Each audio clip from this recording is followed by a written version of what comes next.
What? A business trip overseas? Don't lie to me, that's a stupid excuse. You're just a housewife. If you keep lying, I'll divorce you. My husband doesn't believe me at all. It feels like he doesn't care about me anymore. To him, I'm just someone who takes care of the house. What is this? I saw some papers on the table. When I got home from my business trip, I found divorce papers sitting there. If you don't want a divorce, come to my parents' house and beg for forgiveness. That was the message from my husband. I grabbed my keys, went outside, and got into my car. My name is Ariel, I'm 35 years old and a jewelry artist. Lately, my custom jewelry has been selling really well. I've worked hard for years, and now, thanks to social media, my pieces are well known. My business makes $400,000 a year. It took a long time to reach this level, but I love my work, I wouldn't trade it for anything. My career is going great, but my personal life is a mess. The problem is my husband, Jack. He doesn't understand my job and even mocks it. No matter how much I explain, he refuses to believe me. I feel like I've reached my limit. Jack and I met 10 years ago through a blind date set up by a friend. We liked each other right away and started dating. At the time, I worked for a big jewelry company, and Jack was an office worker at a small business. He didn't earn much, but he had a steady job and worked hard. Back then, he was kind and caring, and we had a great relationship. Eventually, he proposed, and we got married. After our wedding, he asked me to focus on taking care of the house. So, I quit my job. It actually worked out because I had always dreamed of becoming a jewelry artist. My old job was too busy, and I never had time to create my own designs. Now, as a full-time housewife, I had time to work on my jewelry. At first, Jack supported me. "Wow, your designs are amazing," he would say. "Thank you, I'm happy you think so," I'd reply. "Ariel, you're so talented, I can't believe you made this." His encouragement meant the world to me. I started selling a few pieces online, and it felt wonderful to see people buy my work. This made me want to become a full-time jewelry artist even more. My family and friends supported my dream. One of my friends even introduced me to a businessman who gave me advice on selling my jewelry. My friends even contacted famous jewelry artists so I could learn new skills. Thanks to their support, I was able to follow my dream. With their help, I created my own website to sell my jewelry.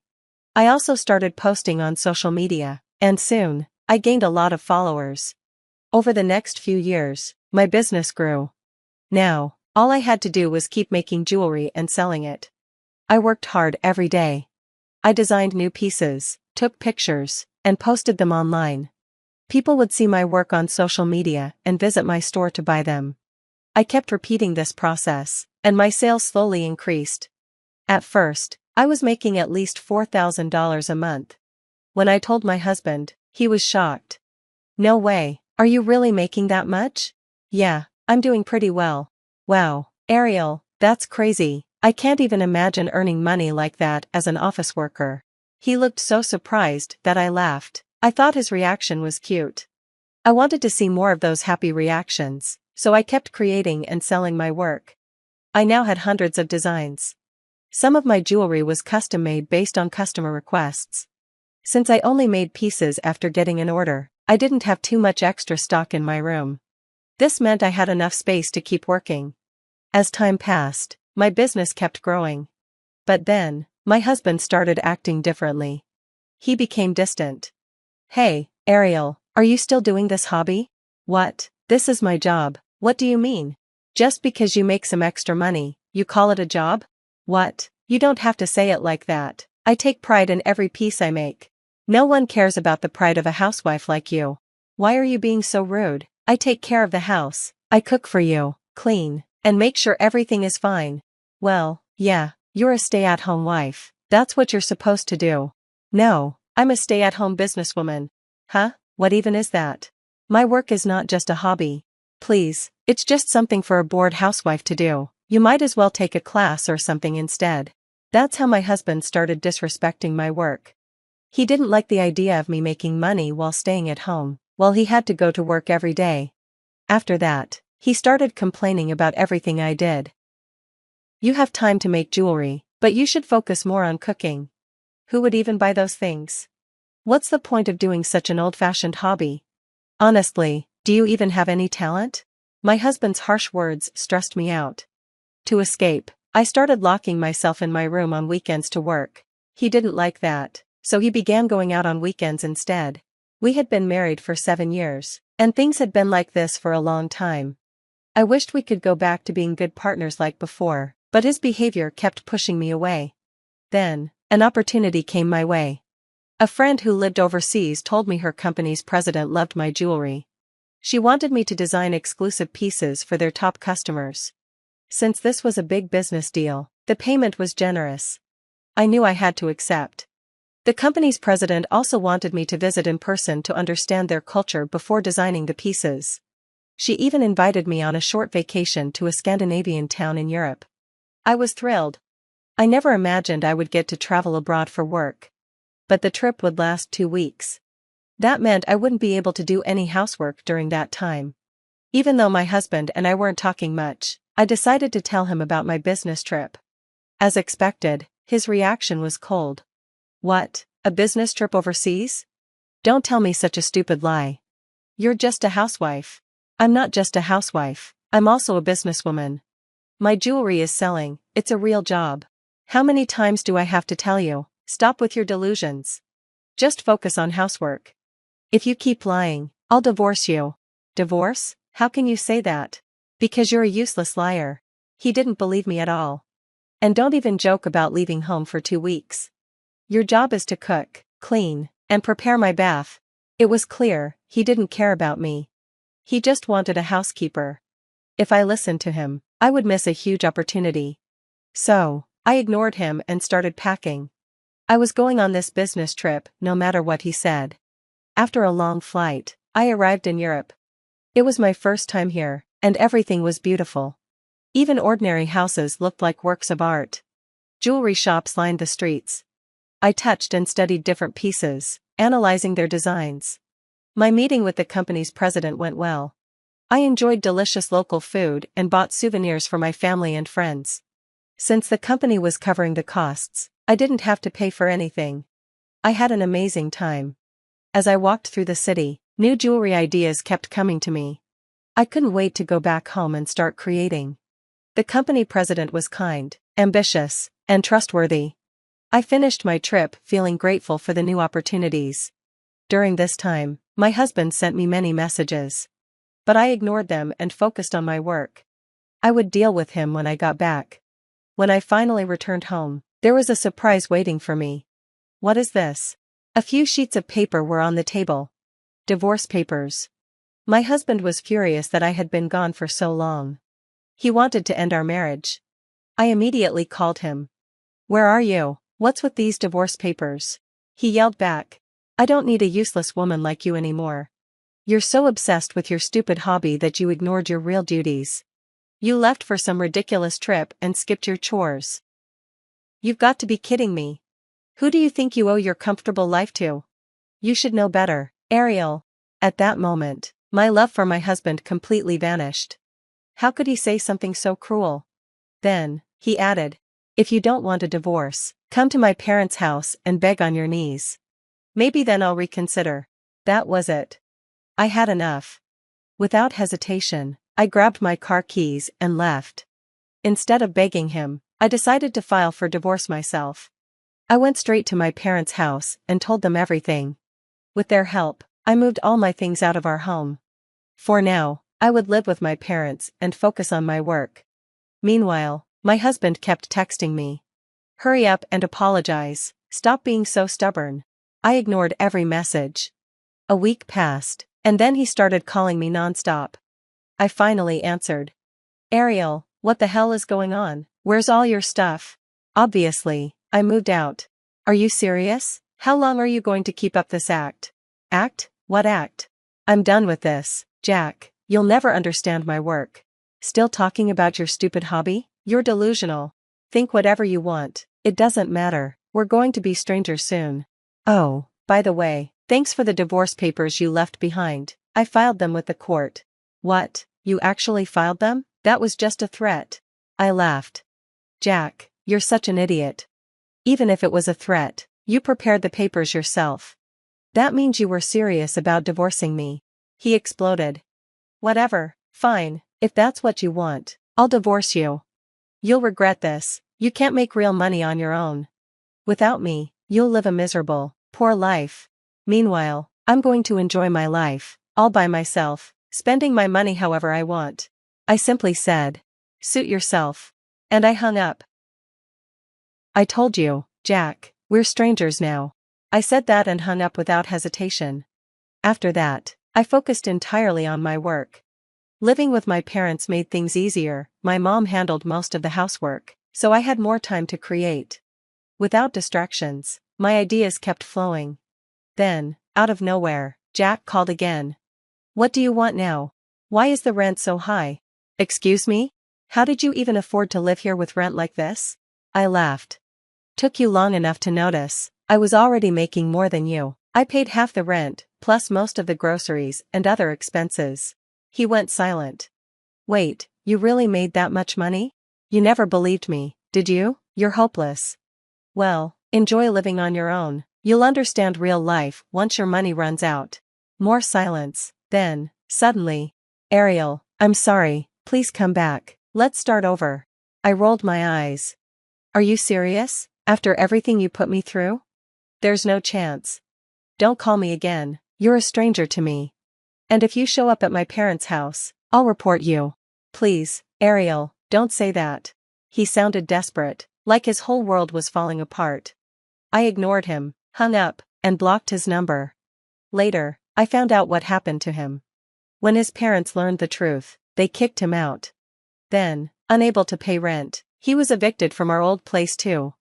After our divorce, he thought he could live large, bought a new car, designer clothes, wasted money. Now, it's all gone.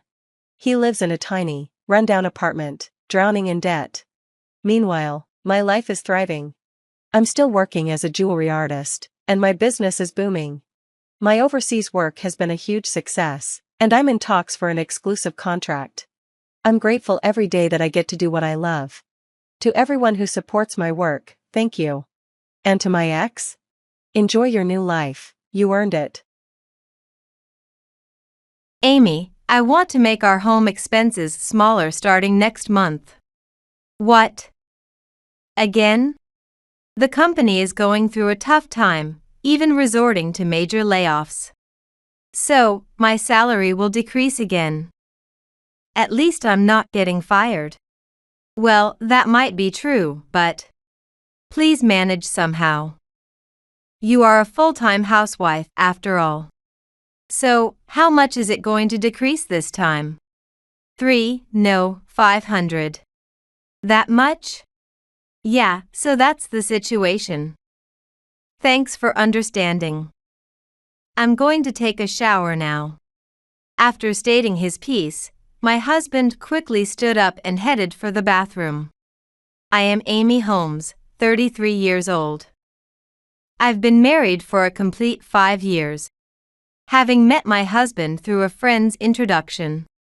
His sibling and their spouse live together in his parental home, so we live separately. The in-laws don't really interfere with us. We have a distant yet uncomplicated relationship. I think they are quite decent. I was working even after marriage, but I quit 3 years ago when my health declined a bit. My husband worked at a reasonably large company, so his salary was enough to support us without my income. However, I don't know how much that amount was. Initially, when we both worked, we split expenses. He paid the rent, I paid utilities, and we shared other living expenses. After I quit my job, instead of me managing his salary, he would deposit $2,000 monthly into our joint account for living expenses. He continued to pay the rent separately, so the amount was sufficient for both of us, and we could even save comfortably. About 2 years ago, the company hit a rough patch, leading to salary cuts instead of layoffs, so I had to make do with $1,700 for living expenses. It wasn't too stressful, and I figured these things happen every now and then. However, 6 months later, it was cut by another $200. And 5 months ago, by another $400. Now, we are down to $1,100 for living expenses. If we cut another $500, that leaves us with just $600. That amount is barely enough for utilities, food, other expenses, and my mobile bill. Moreover, I am skeptical about whether his company is really performing that poorly. I can understand minor troubles, but reducing the living expenses to less than half of the original seems drastic unless the situation has significantly worsened. But I haven't heard any rumors, and it doesn't seem that bad from the outside. So I decided to ask outright. Hey, is the company really in such trouble? I haven't heard anything like that. Of course, it is. If people outside notice, it could affect our dealings. We are a major company, after all. Such matters are kept highly confidential, making it seem like everything is normal. I see. So, don't casually mention this to anyone. If it gets out that my wife leaked such info, I'd immediately be a target for layoffs. Understood. I realized then that no company, not even a major one, is safe these days. Perhaps, being a large company, we need to maintain appearances, which could be quite challenging. I thought this is precisely the time for us to work together as a couple. Since my husband didn't complain when I quit my job due to my health, it's my turn to support him. He has been working hard, increasing his overtime and business trips for the past 2 years, yet his salary has decreased. He must be feeling helpless and suffering the most. He must be keeping a brave face for my sake, I told myself. But 3 months later, with a somber expression, he said to me, "It might be impossible to put money into the living expenses for a while." What? So, I have a request. What is it? You need to work and cover the living expenses. I had already been considering taking up a part-time job since I was feeling much better physically and could start working any time. If I worked, wouldn't that solve everything? But indeed, I hadn't expected him to be entirely unable to contribute to our living expenses. Your health is okay now, right? Yeah, I was actually thinking about starting work again. That's great. Just hang in there until the company recovers. And the salary might increase again. That's true. We need to pull together more than ever now. It helps to hear you say that. Being able to overcome anything as a couple is the essence of marriage. I decided to work at a nearby supermarket that was hiring part-timers. They asked if I could work full-time from 9 to 5, including weekends as much as possible. And after discussing it with my husband, he was all for it. I'm fine. My overtime and business trips are going to increase even more. Even more than now? I need to try to increase the salary a bit. But don't overdo it. Your health is the most important. Don't worry. So you can work more too. Really? Yes, don't worry about me at all. Returning to work after 3 years was refreshing since I naturally enjoy being active. The store valued my help due to a staff shortage, which was fulfilling. Although they would ask almost every weekend if I could possibly work, they never forced me. Every time they asked, I couldn't say no, seeing how much they needed help. Each time, my husband would cheerfully see me off. If you're going to work, I'll also work on weekends and do my best. So you should keep working more and more. Though he meant well, being told to work more and more felt a bit off. But as time went by, I got used to this lifestyle. Being needed at work was rewarding. And my part-time colleagues were genuinely nice people. My previous job was stressful, dominated by unmarried senior women who frowned upon married women working. That stress had contributed to my ill health. Plus, getting to buy near-expiry items for less than half price helped save on food costs. Working turned out to be a good decision. The increased hourly rate during overtime and weekends greatly aided our finances. As I adapted to our new lifestyle over the past 6 months, my conversations with my husband really started to fade. He would come home late almost every night, allowing me to extend my part-time hours without worry. And since I didn't have to prepare dinner, it was easier, but our lives were like those of a couple who barely saw each other. Additionally, my husband was away on business trips 2 to 3 times a month. With all the work he was doing, I thought his salary should have improved by now.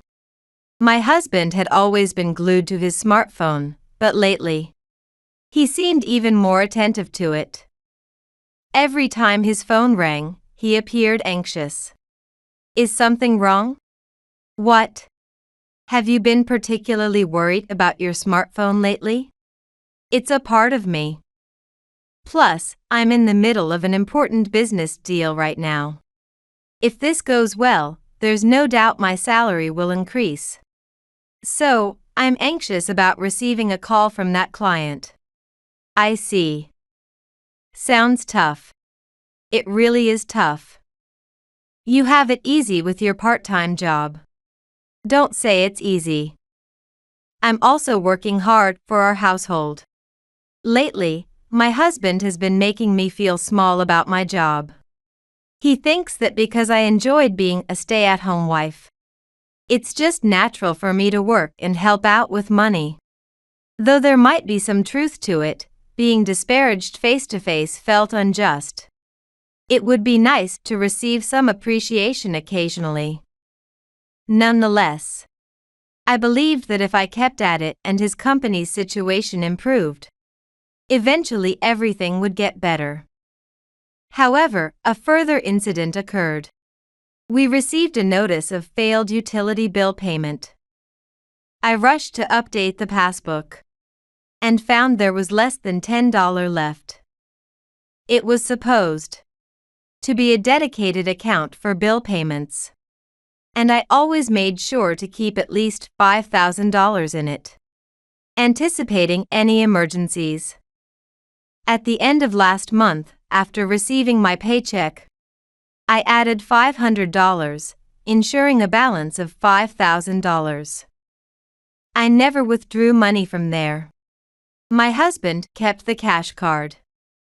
Checking the passbook, I saw withdrawals made with the card. It was undoubtedly my husband who had taken the money. But I hadn't heard anything about it. What was the money used for? If it was really necessary, he could have discussed it before withdrawing. No matter the relationship, using money without consent is unacceptable. I was filled with a desire to confront him, but calling him at work for such a discussion didn't seem right.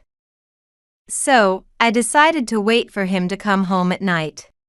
He had mentioned he would be late due to overtime, but I stayed up waiting. I couldn't sleep anyway, worried as I was.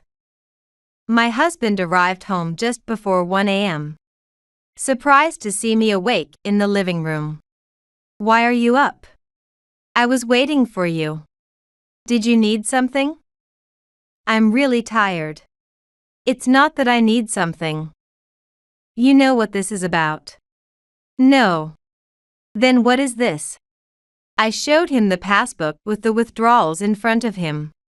He made a brief expression of realization, but neither looked particularly surprised nor guilty. What is this about? Explain. It's as you see. I needed the money, so I used it. It's originally my money anyway. I don't need to ask for your permission. It's our money as a couple.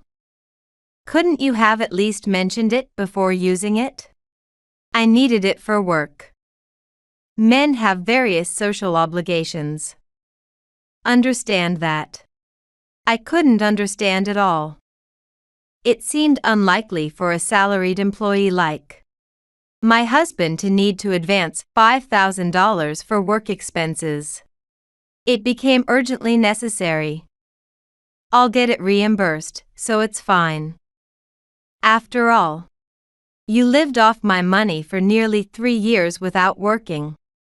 So don't make a fuss over a little spending. Your money? I've been doing all the household chores properly, even when I was working and since I started the part-time job. You never helped with anything, and I never complained. That's expected. You're the housewife. He refused to give a clear explanation, dodging the issue with inadequate reasons. He claimed he would have missed a contract if he hadn't advanced the money for entertainment expenses. He went to bed midway through the argument, claiming he was too tired to continue, without ever making any sense.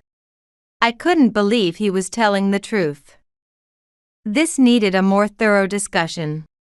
However, I thought it fruitless to start such a conversation in the morning. So I woke him up as usual, but he didn't respond. Whether he was sulking or whatever his reason, he didn't move despite my several attempts to wake him. So I eventually gave up. Then, at the last minute before he would be late, he rushed out of bed in a panic, yelling at me for not waking him earlier. On my day off from work, I took the time to clean the house, a task I hadn't done in a while. Around 10 a.m., I heard his smartphone ringing in the bedroom. He had forgotten it. Seeing the caller was his company, I thought it might be him and answered. As expected, it was. Your ridiculous talk yesterday made me sleep in and I completely forgot my phone. Bring it now. What if an important call comes in? He shouted one-sidedly. But I agreed to bring it to his office. While on the train, I felt his phone vibrate repeatedly in my bag, but I didn't check it since I was in transit. His office building was just a 5-minute walk from the station. Right as I stepped off the train and his phone vibrated again, I decided to check. It was a call from an unknown man, repeatedly. Maybe this was the business associate he mentioned. With so many calls, it seemed urgent. I thought it best to explain that he didn't have his phone, so I answered. The baby's born. Come to the hospital quickly. Before I could respond, a jubilant young woman's voice burst through the call. The caller ID showed a man's name, but it was a woman speaking. I thought, what is this all about? Once I reached my husband's company, he was in the lobby, likely already knowing which train I was on. The lady on the phone was chatting away, totally clueless that I hadn't said anything. I really did it. The baby looks just like Steve, so come see him quickly. The implication of her words was clear. A feeling of utter disbelief washed over me as I entered the company's front doors. My husband rushed towards me with an intense look. What are you doing? You're late. What if there was an important message? An important message like this? I turned the phone speaker on as I held it out to him. From the phone, loud enough for others to hear, the voice continued. Hey, so when are you going to divorce? I can't wait forever now that the baby's here. I don't want to be just a mistress forever. Just giving me living expenses isn't enough. My husband looked around, his eyes darting back and forth in panic. Hey, are you listening, Steve? Your child has been born. Try to look a little happier about it. Ah. With a loud shout, my husband suddenly snatched the smartphone. Steve. Respond quickly. I'll need more and more money, so bring it properly. He frantically ended the call. Employees present looked on with keen interest. This is. What exactly is going on here? I interjected, but the phone vibrated again. However, he made no move to answer. Aren't you going to answer it? It's an important call, right? Something about your child being born? What? Must be a misunderstanding. I didn't hear anything. Yes. A female employee nearby raised her hand as if to answer. Huh? I heard it. Someone on the phone said Steve's child. Steve, that's you, Steve Holmes, isn't it? I heard it too. I might have heard it too. Others around us chimed in, causing my husband to become visibly flustered. Could it be an affair? Seems likely. After all, I am Steve Holmes's wife standing right here. Wow, that's the worst. He made a child with his mistress? Seriously unbelievable. The reason you weren't putting money into our household wasn't because of the company's poor performance, but because you were supporting your mistress. I added, pressing the point as everyone's eyes turned even colder toward him. He was clearly caught off guard and only concerned with the surrounding gazes. Hey, what's this about poor performance? Our company's profits are soaring. He was changing from red to pale, then out of nowhere. He yelled and took off with my phone. I didn't bother to run after him. I just stood there and saw him disappear like a fool. I felt like a clown, having worked hard without any suspicion. My husband might be out of a position now that his affair was exposed, but I too wished I could disappear into a hole. Feeling humiliated, I maintained a calm facade, but inside, I was shaking. The sympathetic stares from those around me, seeing me as the pitiful woman whose husband had cheated and fathered a child, only deepened my distress. Yet, I didn't want to be more miserable, so I held back my tears. I apologize for causing a scene. I apologized and left the scene. On the train ride home, the words my husband had said to me raced through my mind, making me nearly cry multiple times, but I held back. As soon as I arrived home, as if timed, my husband called. What are you going to do about this? You made me look like a fool. That should be my line. You said the salary was cut, so I worked hard. But that was all a lie, wasn't it? That's. How could you keep lying like that? And a child, what were you thinking? Well, I thought maybe I could manage if I didn't have to put money into our household. Don't joke with me. That's impossible. He still tried to argue, but I was at my limit and ended the call, turning off the phone.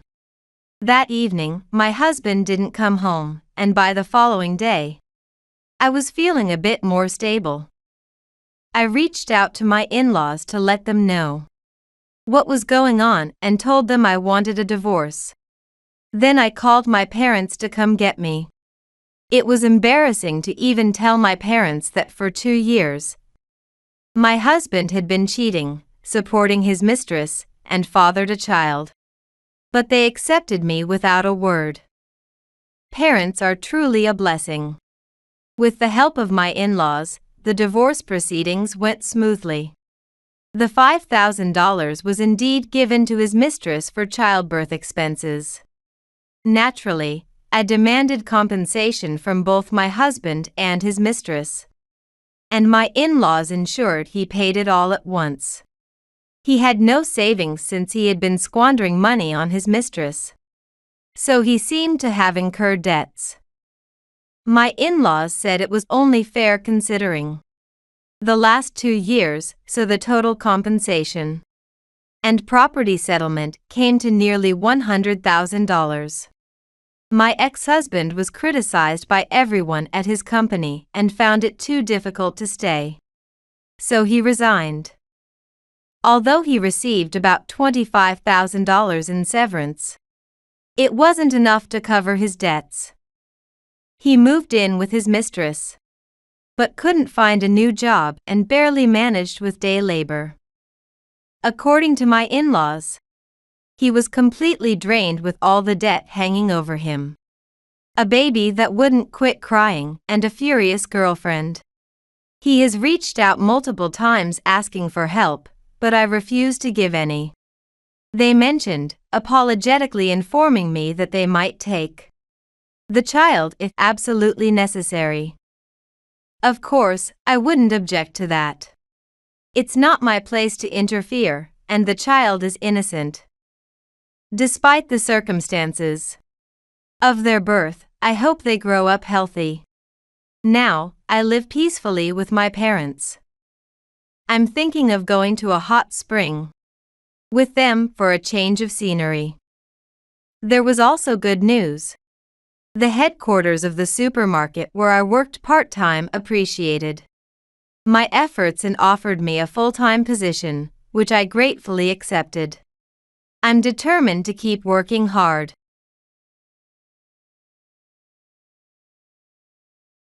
What brings you here? No way you can come in since you're a stranger. My son and his wife, who had been living with us, decided to move out after building their new single-family home. Their new house was finished, and today was the housewarming party for friends. I decided to go to celebrate, but my son and his wife turned me away at the gate, saying something unbelievable. If you really want to come in, pay an entrance fee of $1,300. Her words were so outrageous that I was stunned. To call me a stranger? When I'm her mother-in-law and we lived together until recently. To come for a housewarming and be asked to pay an entrance fee. And such an exorbitant amount at that, while she smirked. As I digested what she had said, a raging anger began to boil inside me. Thinking back, she had always been extremely rude when we lived together. She looked down on me, yelled at me, and treated me like a servant, making me do household chores and take care of the grandchildren. Especially with the grandchildren, she would often leave them with me to go out. My son was entirely on her side, and it seemed like a lie that we used to be close before his marriage. I couldn't take it anymore. I decided to teach them a lesson. With a blank expression, I looked at them and said, "Okay, then I'm going home." My son and his wife, able to drive me away, were laughing with a sense of victory. Turning my back on their new home, I headed straight to a certain place. 3 days later. Hey! What is going on? The reason my son and his wife rushed into our house, pale-faced, is my name is Grace. Since my only son Jack got a job and moved out, I've been living with my husband in a spacious house. Although I say he's my son, there is no blood relation between us. He was born to my husband and his former wife. But regardless of blood relation, I have loved him as my own child. And he has cherished me like his real mother. Since my son became independent, I've felt a bit lonely. But I've also enjoyed the freedom from parenting, and have been dedicating myself to my job every day. My husband and I both work at a company run by his brother.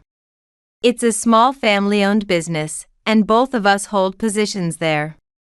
Thanks to both of us working and holding positions, I think we live a relatively affluent life. We were living an ordinary happy life. But I never expected we would face such a situation. Life is unpredictable.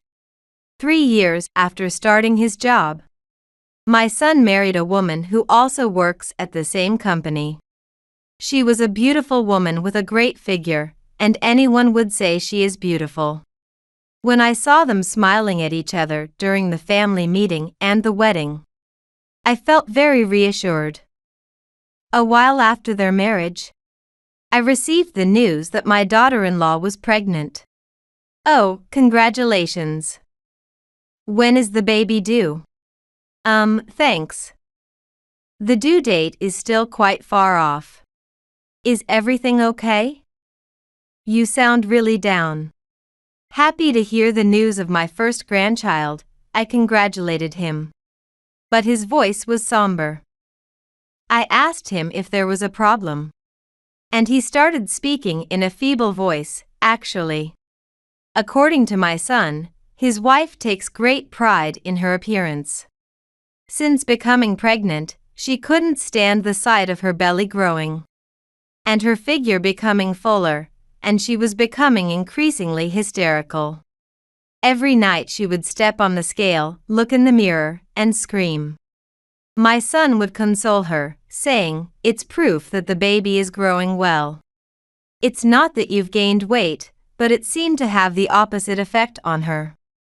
My daughter-in-law saw my son as a husband who didn't understand her troubles. And her irritation only grew. Unable to endure her daily verbal abuse, my son felt overwhelmed. "I can't support her by myself, please help." He pleaded in tears, asking us to let them move in with us. Honestly, I didn't think moving in with us would distract my daughter-in-law. And there wasn't much support we could offer since we were working during the day. I told him that, but sympathizing with his plea that he might collapse if he continued to live alone with her, I consulted with my husband. And we decided to let them move in with us. From the day my son and his wife moved into our house, my impression of my daughter-in-law worsened. The first thing she said when she moved in was disparaging about our house. "What's with this house? It's so old and dirty. And it's cold too. I would have preferred a small apartment. Our house is an American-style house that has been built since my husband's grandfather's time. It can be said to have a quaint charm, but it is also old in many ways. There are gaps that let the wind through. So while I couldn't deny her complaints, it was incredibly rude of her to complain so blatantly in front of us, the homeowners and her in-laws. But her misconduct didn't stop at ridiculing our house. "Mother, can you make dinner quickly? And make sure to clean properly. It's unacceptable to have dust accumulate inside the house. What if something happens to the baby that's about to be born?" My daughter-in-law began to treat me like a servant and throw derogatory words at me. I once admonished her attitude, but she retorted, "I'm pregnant, what if I miscarry because of stress?" And refused to change her disrespectful behavior. I thought it unlikely she would miscarry just from that. But it's true that pregnant women are delicate and can't be taken lightly. I hoped her attitude would calm down after giving birth. Surely, she was just irritable because things weren't going her way during pregnancy. Hormones would also be fluctuating, and she must be suffering. With that in mind, I reluctantly chose to endure her tyranny silently. A few months after my son and his wife started living with us, my daughter-in-law gave birth to a healthy baby. My husband and I were overjoyed at the birth of our long-awaited first grandchild. Exhausted from childbirth, my usually noisy daughter-in-law was quiet for a while postpartum, and we were able to enjoy a brief period of peace. However, about a month after the birth of the grandchild, our household became even more miserable than before. Soon after the birth of the grandchild, my husband was killed in a traffic accident. Stunned by the sudden loss of my husband, I managed to hold his funeral and returned home. In the living room, my daughter-in-law who had not attended the funeral citing postpartum exhaustion, was sitting heavily on the sofa where my husband used to sit. Noticing my return, she hurled insults at me. Now that he's not around, even if he was hardly ever home because of work, the house feels a lot more spacious. It's kind of a breath of fresh air. I couldn't believe the words she said with a snort and doubted my ears. But she continued to denigrate my late husband, clearly disrespecting him in her heart. While my husband was a workaholic, I respected and loved him for his dedication to his work. Having my husband ridiculed by my daughter-in-law, who complained daily and acted haughtily without even knowing him well, was infuriating. Just as I was about to argue back, my son began to say something unbelievable. That's really true.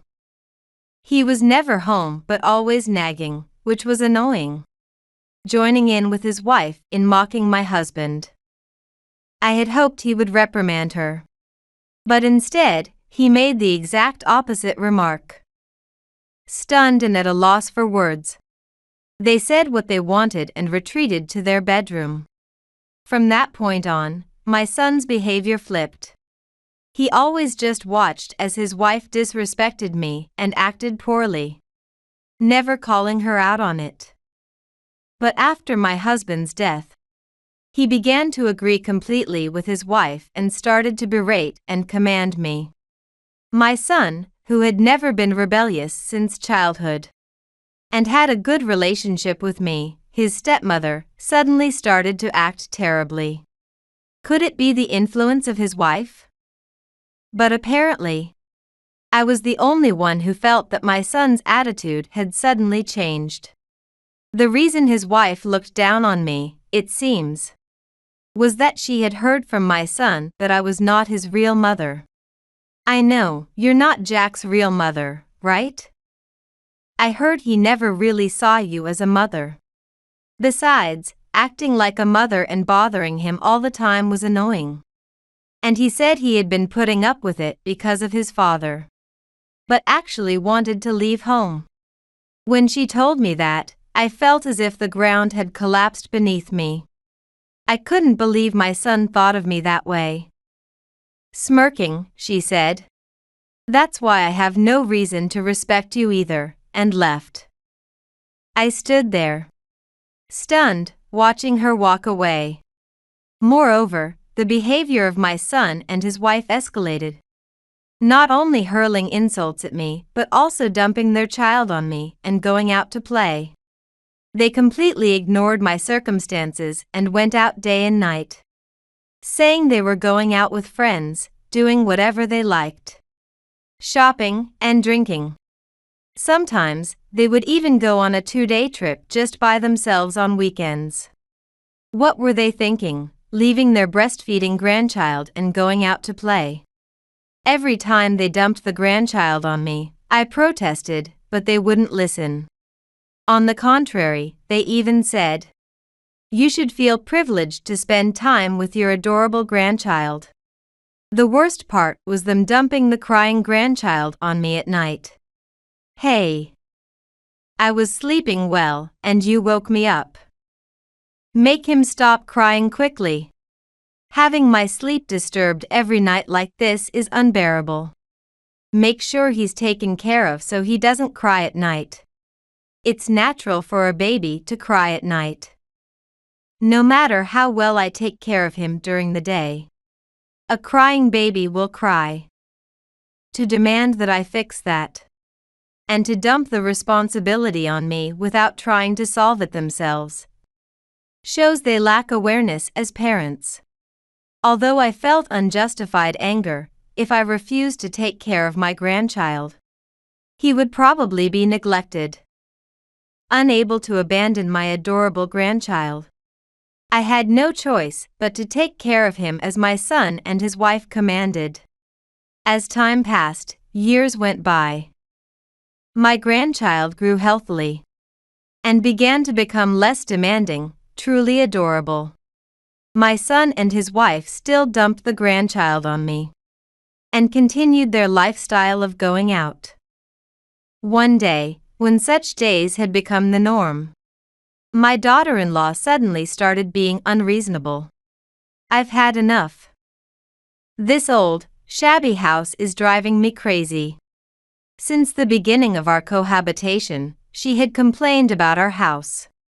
Perhaps she couldn't take it anymore, or maybe because it wasn't much of a burden to leave the grandchild with me anymore. She suddenly started whining about wanting to move to a beautiful new house. Astonishingly, my son joined in, saying, "Actually, I've been putting up with this old-fashioned house for a long time." And they both expressed a desire to move. Although they complained, I thought they wouldn't actually move. While blocking out their constant whining, I lived on. However, a few months later, my son and his wife really did buy prime real estate in the city center and built a new house. "Now we can finally say goodbye to this rickety old house," they jubilantly said. Though I had my thoughts, I breathed a sigh of relief thinking I was finally free from them. On the day their new house was completed, I visited my son and his wife to see the new house as a celebration.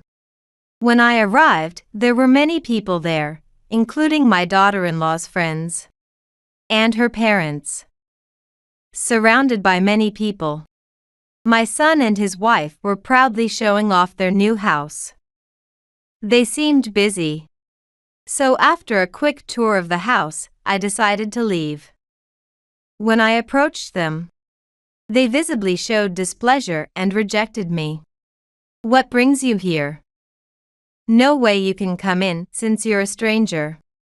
Stunned by their declaration of no entry, I was speechless. Then, as if she had thought of something great, she smirked. "If you really want to come in, then pay an entrance fee of $1,300. Her outrageous demand left me stunned. To call me a stranger when I was their mother-in-law and we had lived together until recently. To come for a housewarming and be asked to pay an entrance fee. And to be confronted with such an exorbitant amount while she smirked. As I digested what she had said, a boiling anger began to rise within me. Thinking back, she had always been incredibly rude even when we lived together. She looked down on me, hurled insults, and treated me like a servant, making me do household chores and take care of the grandchildren. Especially with the grandchildren, she often left them with me to go out. My son was completely on her side. And it seemed like a lie that we used to be a close-knit family before his marriage.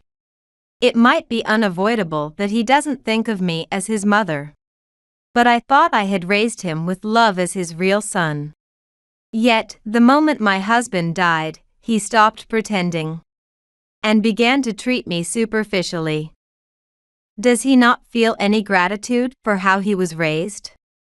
I felt as if my kindness had been repaid with betrayal, and anger reddened my mind. I couldn't take it anymore. I was determined to get revenge. With a blank expression, I looked at them and said, "All right, then, I'm going home." "Oh, you came all the way here and you're not coming in? Well, that's fine. Don't come back ever again." They laughed loudly as they drove me out. Turning my back on their new home, I went home and then straight to the bank. 3 days later. "Hey! What is going on?"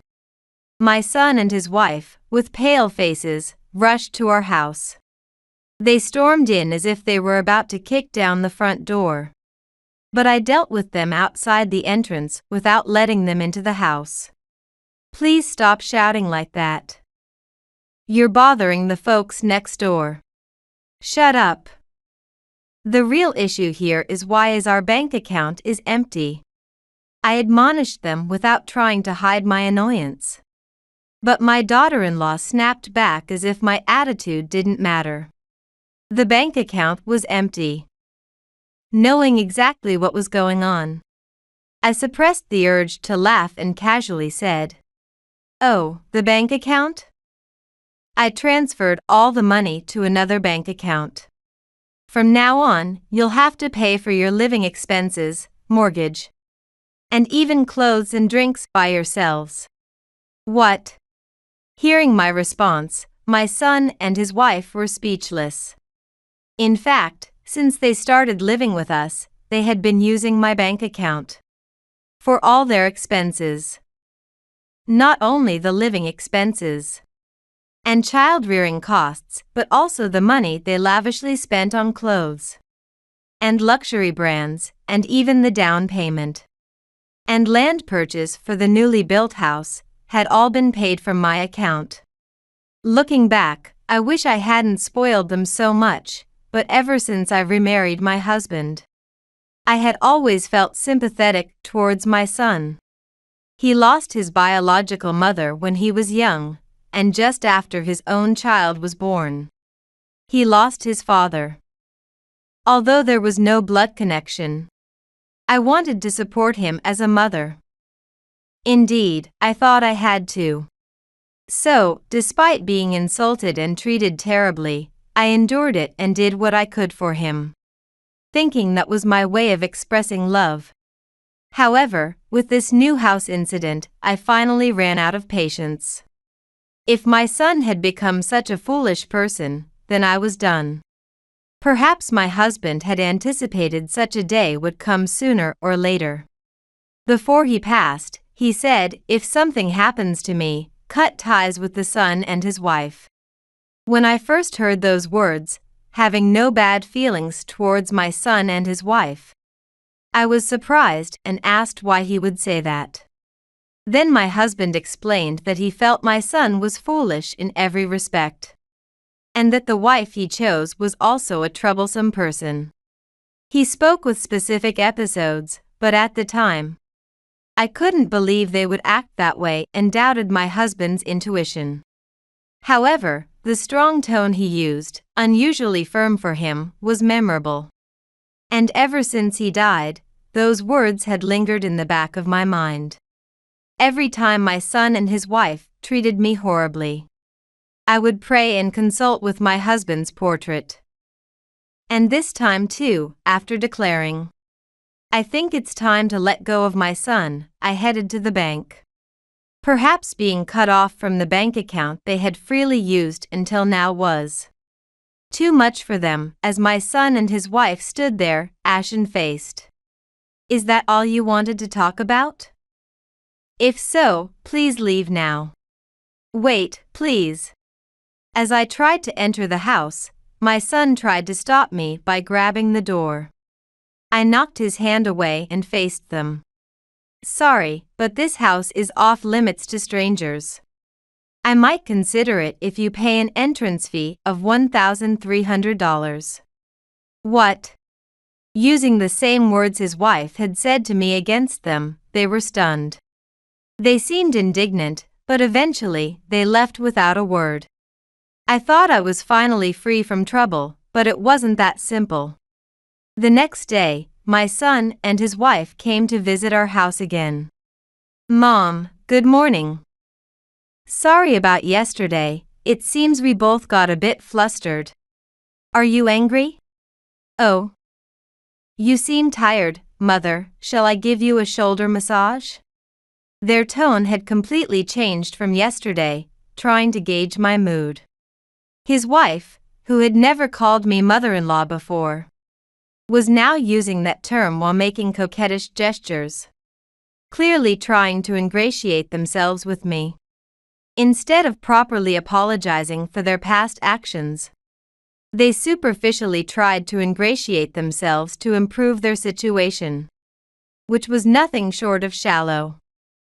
They probably didn't think I was serious about disowning them. I was too disgusted to say anything, but their overly friendly approach was so annoying that I bluntly rejected them.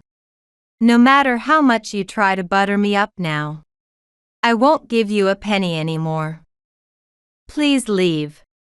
Realizing that their ingratiating tactics weren't working, they immediately dropped their smiling masks and started yelling in anger. "Who do you think you are? acting all high and mighty after we showed you respect. Don't get cheeky with us, you old hag. Just give us the money. Their true nature came out, and they hurled unbearable insults at me. Their behavior lacked any decency, it was simply awful. As I considered calling for help because they were becoming a real nuisance. To the neighborhood, my daughter-in-law screamed, "Don't ignore me," and threw a potted plant from beside the entrance to the ground, shattering it. After a moment of silence, my son yelled again, "Just go ahead and die already, you old hag. Then all your money will be mine." My daughter-in-law nodded in agreement with him. I was momentarily stunned by their statements and their behavior. My son thinks he will inherit everything? After grasping what he had said, I couldn't help but laugh out loud. It seems they were completely mistaken. What are you talking about? You don't have any inheritance rights. What?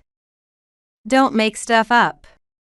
They refused to believe it, but as I explained the facts, their faces grew pale. The truth is, I never legally adopted my son. Legally, he's just my husband's stepchild. And he has no rights to my estate. For my son to have inheritance rights, I would need to adopt him or write a will, and of course, I have no intention of writing such a will. The only remaining option would be adoption. But I have already filed a non-acceptance declaration to prevent him from doing so unilaterally. In other words, unless I change my mind, there is no way my son can inherit my estate.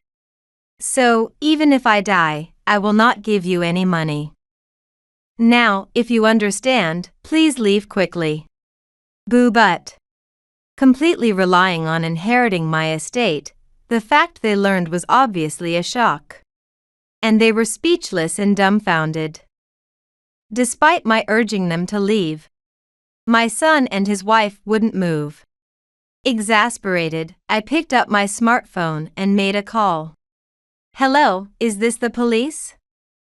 Actually, a potted plant at my home was broken. "Yes, the culprits are still in front of me, so could you please come and arrest them quickly?" "What?" "The police." I called the nearest police station.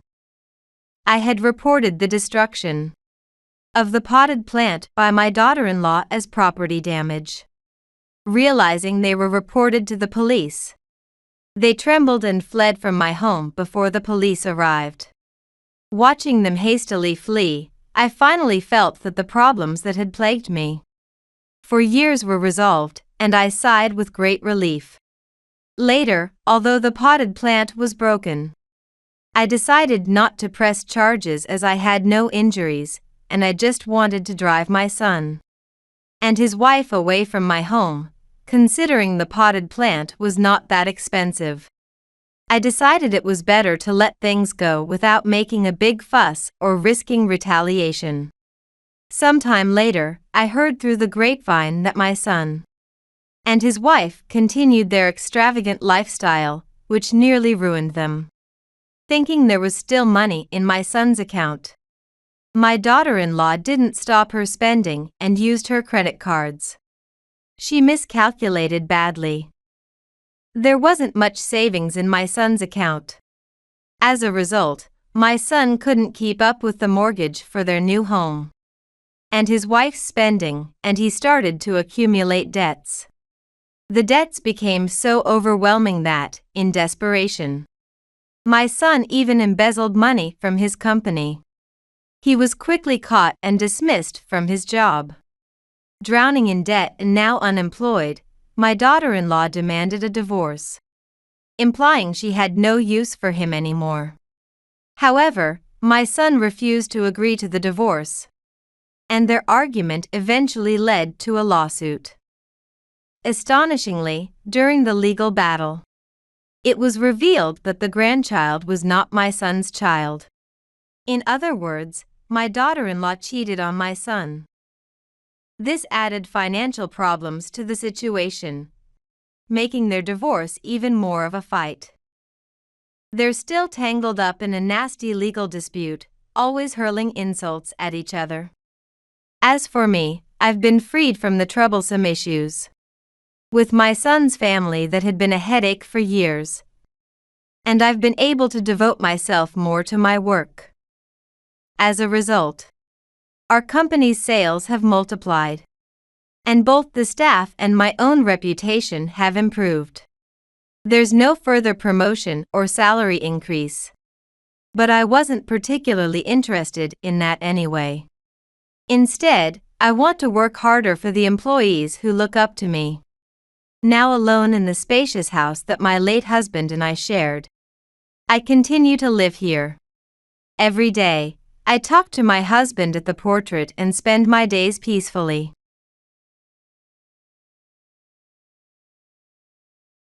It's gone, nowhere to be found. My bag is missing, and my passport was in that bag. As I frantically searched, my mother-in-law looked down at me with a smirk. Serve you right. Such a foolish daughter-in-law deserves divine punishment. We'll be heading back to America first. This is goodbye for you here. With those words, she burst into loud laughter. Entrusting my bag to my mother-in-law had been a mistake. Her actions left me in complete darkness. I am Jocelyn, 30 years old. I married Nathan 3 years ago.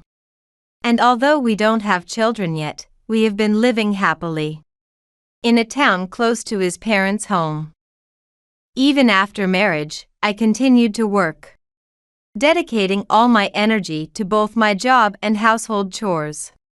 My father-in-law passed away 5 years ago, and my mother-in-law had been living alone, often coming to our house to complain about the housework, which was a constant source of stress for me. Why don't you just quit being a working housewife? You're not doing any significant work anyway. It's unfair to Nathan, who ends up with a wife who can neither do her job properly nor handle housework. Supporting Nathan properly is what being a wife is all about. Saying this, she would rub the floor with her finger, sighing dramatically and saying, "It's so dusty and disgusting here."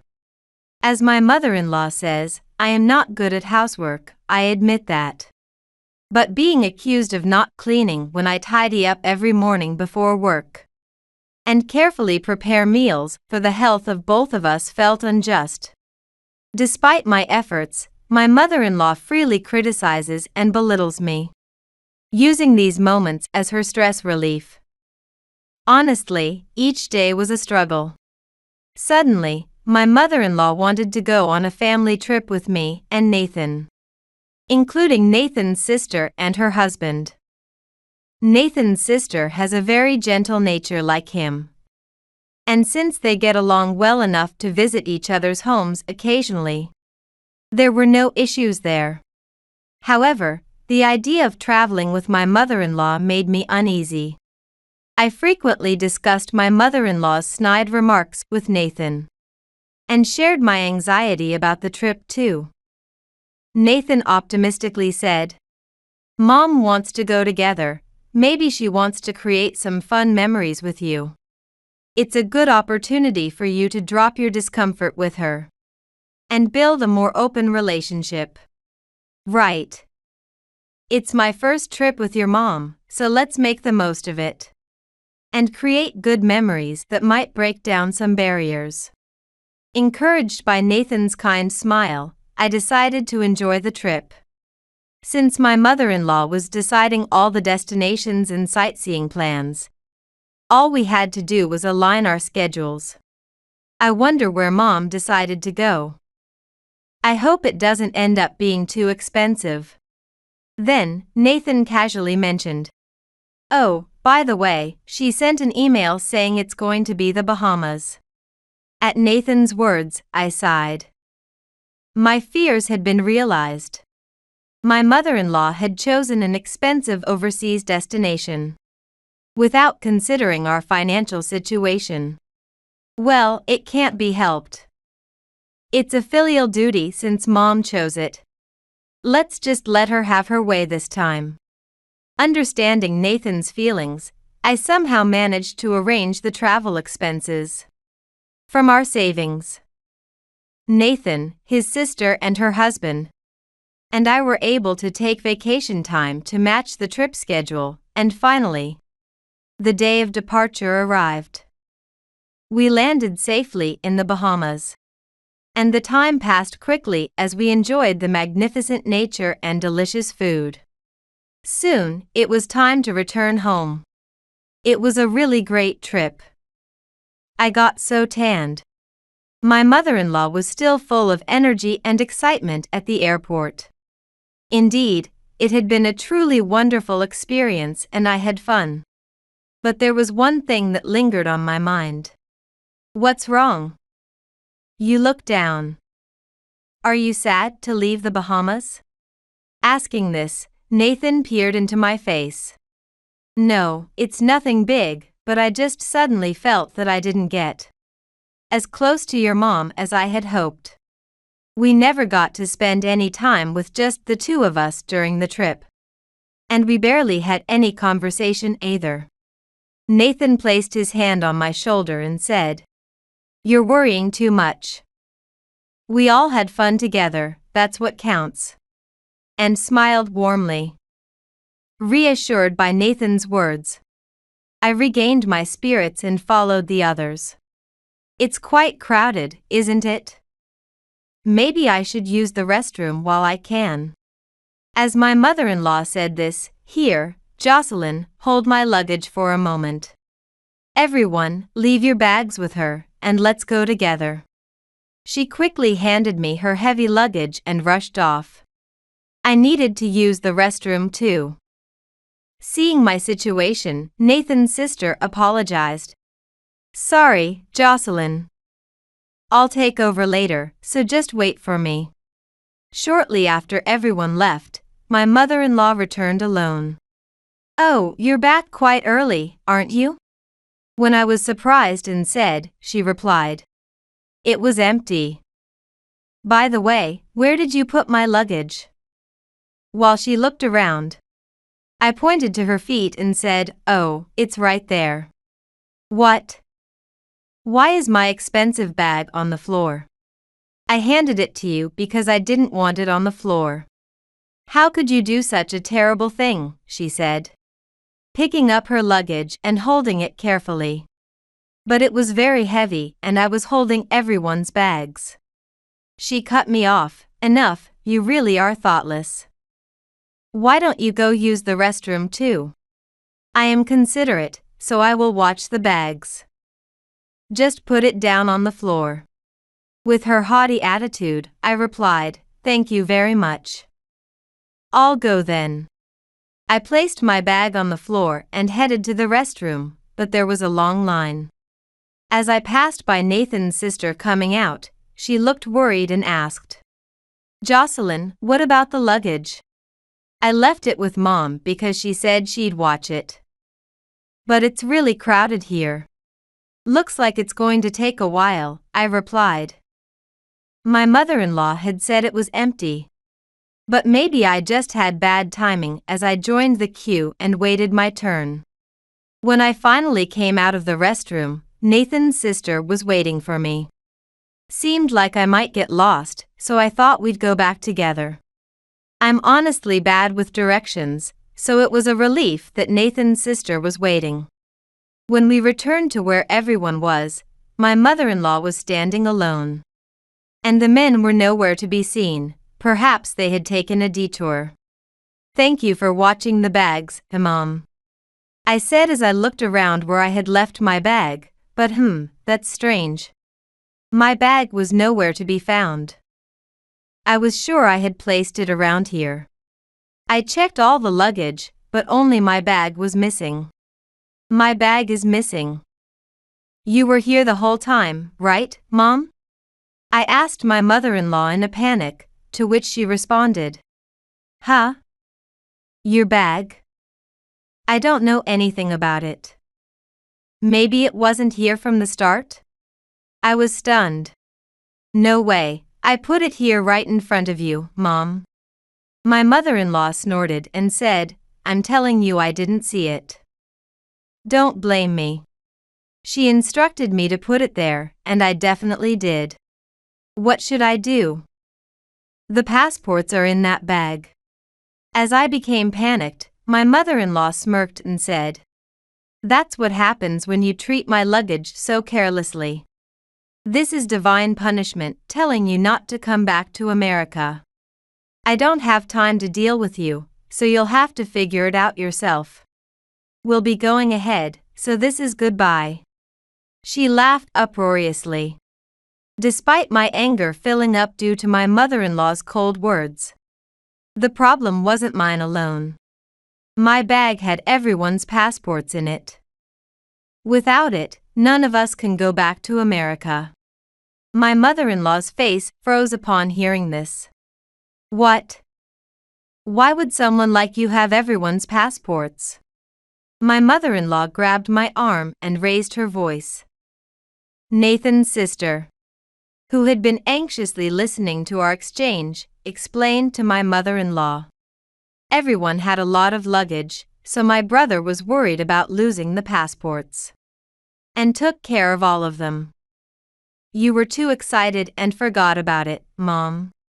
Hearing this, my mother-in-law said, Oh, was that the case? I was busy and forgot. But why do you have them, not Nathan? That's strange. She accused me, and I explained.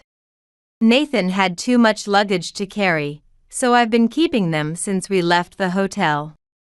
My mother-in-law's temples throbbed as she said, Why didn't you say something so important? How was I supposed to know everyone's passports were in your bag? If I had known, I wouldn't have taken my eyes off it. I couldn't believe what my mother-in-law was saying. What do you mean you took your eyes off my bag? Earlier, you said you didn't know anything about it. Does that mean my bag was stolen? Nathan's sister also paled and pressed my mother-in-law. Mom, explain what happened. Was Jocelyn's bag really stolen? My mother-in-law snorted. How would I know if it was stolen or not? When I noticed, it was already gone. She crossed her arms and sat back smugly. Unbelievable, that's too irresponsible.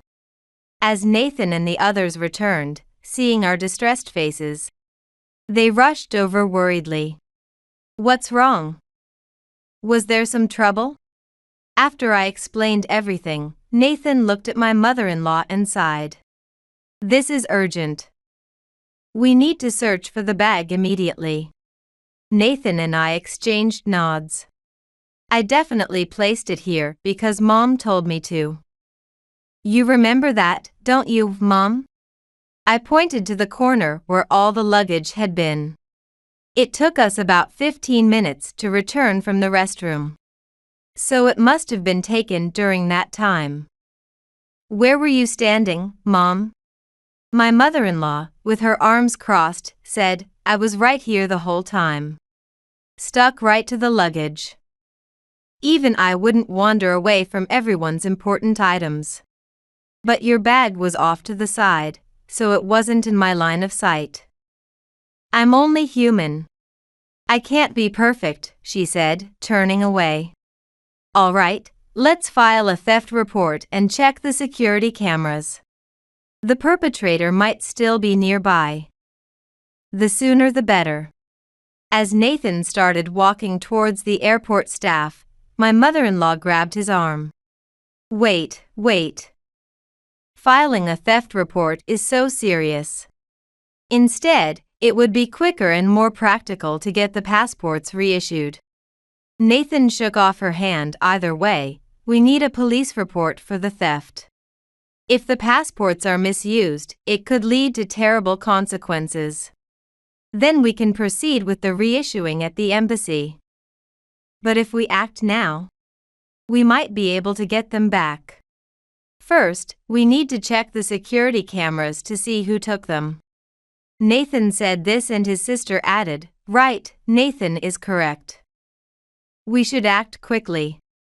My mother-in-law said, this is all this woman's fault. Let her take responsibility. And find the person who took her bag by herself. No need to involve the police. Just let her handle it, she ranted, becoming agitated.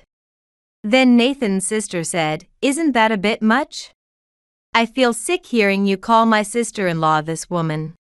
It was Mom who didn't watch the bags properly. It's cruel to shift the blame to her. My sister-in-law spoke up for me, saying the things I had wanted to say to my mother-in-law but never could. Nathan probably felt the same. He put his hand on my shoulder. I won't let you search alone. Mom, why are you so adamantly against filing a theft report? My mother-in-law seemed a bit shaken. Well, I've never had to deal with the police, so I'm just a bit reluctant. If we can solve this ourselves, that would be better. I guess I'll help look too. Everyone, split up and start searching. She said this and forcefully tried to steer the conversation towards searching for the perpetrator ourselves just then. Ah, good. You were here. I've been looking for you. A young American man approached my mother-in-law with these words. I thought you might be in trouble because you left your bag behind. But, good thing I found it. It would have ruined the trip otherwise. With that, he handed over my bag. Where did you find this bag? Surprised, I asked the young man, and he replied. This lady left the bag on a table in the lounge over there and then went somewhere. I tried to call out to her, but she didn't hear me and disappeared into the crowd. So I've been looking for it. We were all stunned by his words. In the lounge? Left behind? Ignoring our reaction, the young man handed the bag to my mother-in-law and said, Please be careful. It's good that I found it, but someone else could have easily taken it. Instead of the frozen my mother-in-law, we thanked the young man profusely. Then turning to my mother-in-law, Nathan asked angrily, Mom, what's this about? How do you explain the bag being in the lounge? There's no need for explanations. It means Mom intentionally left Jocelyn's bag in the lounge, right? And to think she took her eyes off our luggage too, everything Mom said was a lie. It's unbelievable that she would do something so mean as to leave the bag in such a far place like the lounge. She did that because she was afraid that checking the security cameras would expose her. Nathan's sister glared at my mother-in-law with contempt. I quickly checked the contents of my bag. All the passports are here. Wallets and phones are all safe too. We really are lucky that someone kind found it. I breathed a sigh of relief.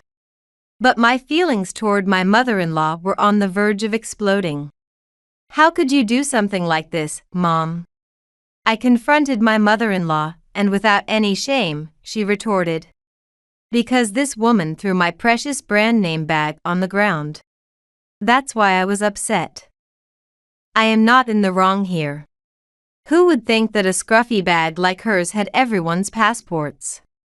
My visit to the lounge was brief. I didn't leave your luggage unattended. So don't get it wrong. Hearing this, Nathan raised his voice. Enough already. What do you take Jocelyn for? Ever since she married into our family, I know all too well how harshly Mom has treated her. I always told her to just endure a little longer, and Mom's attitude would surely improve. But I was wrong. I wasn't truly empathetic to Jocelyn's suffering. This is where it led us. I'm sorry, Jocelyn. Nathan apologized to me. Moved by his sincere demeanor and words, tears welled up in my eyes.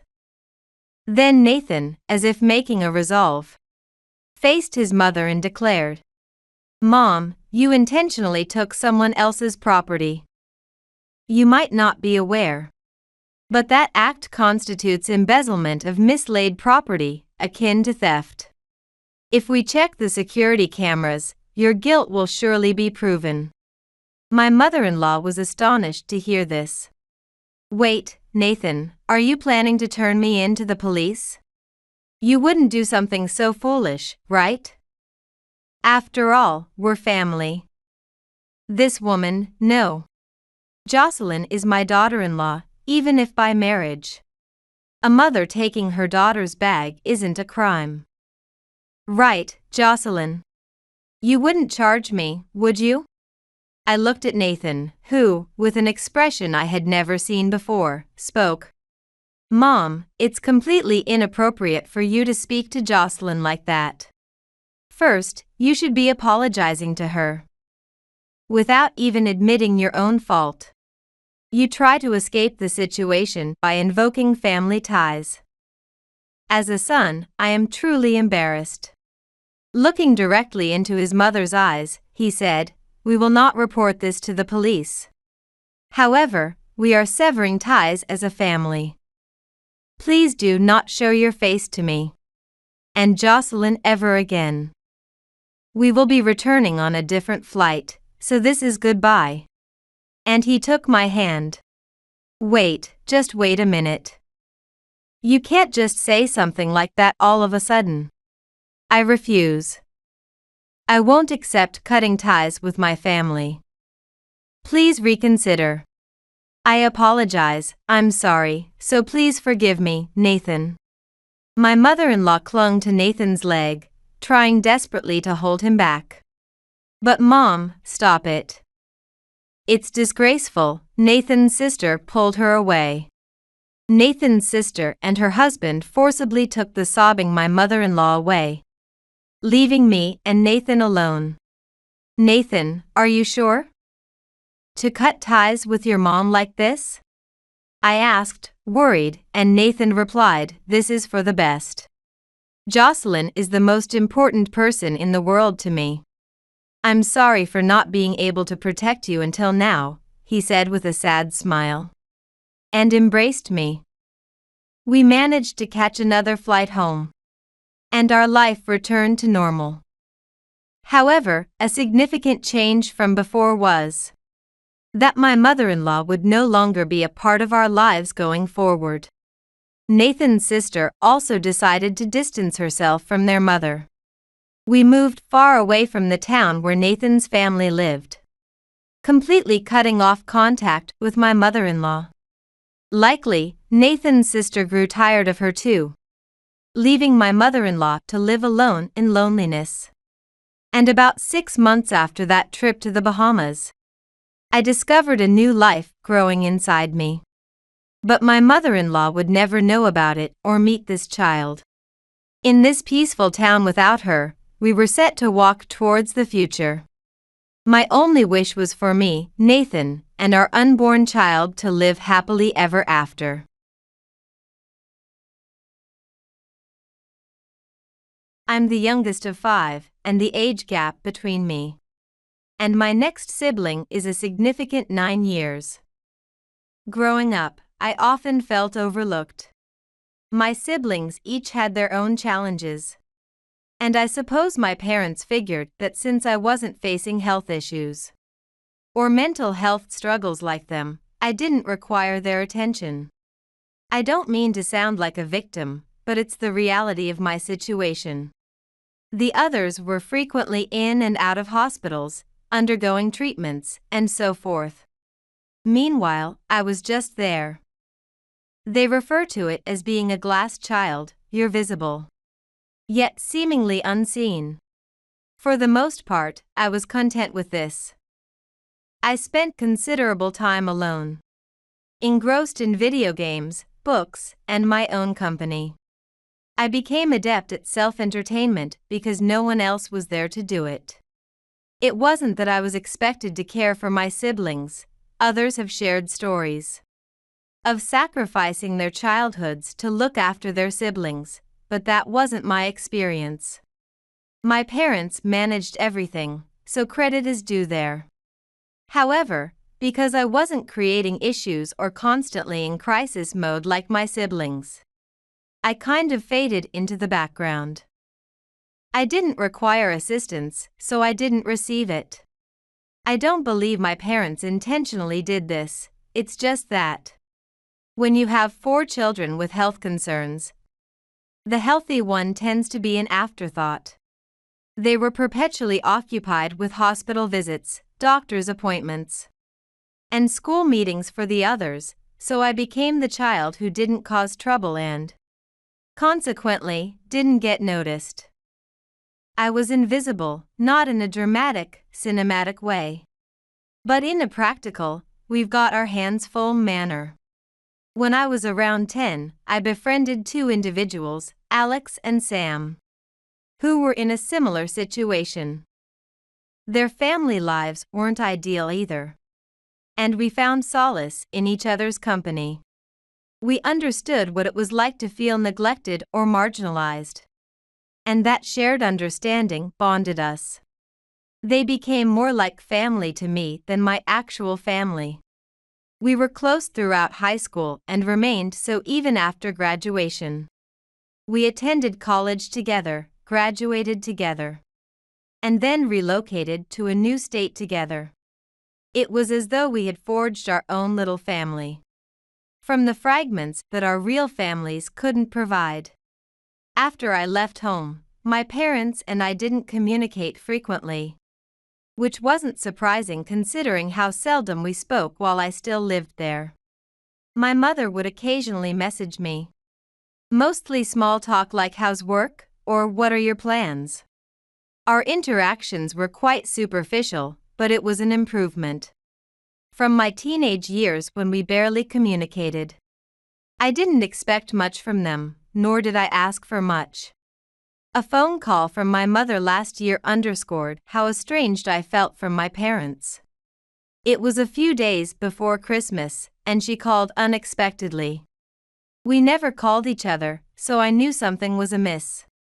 The last time we had spoken on the phone was about a year prior, when she informed me of the time and location of one of my siblings' memorial services. It struck me how little we communicated.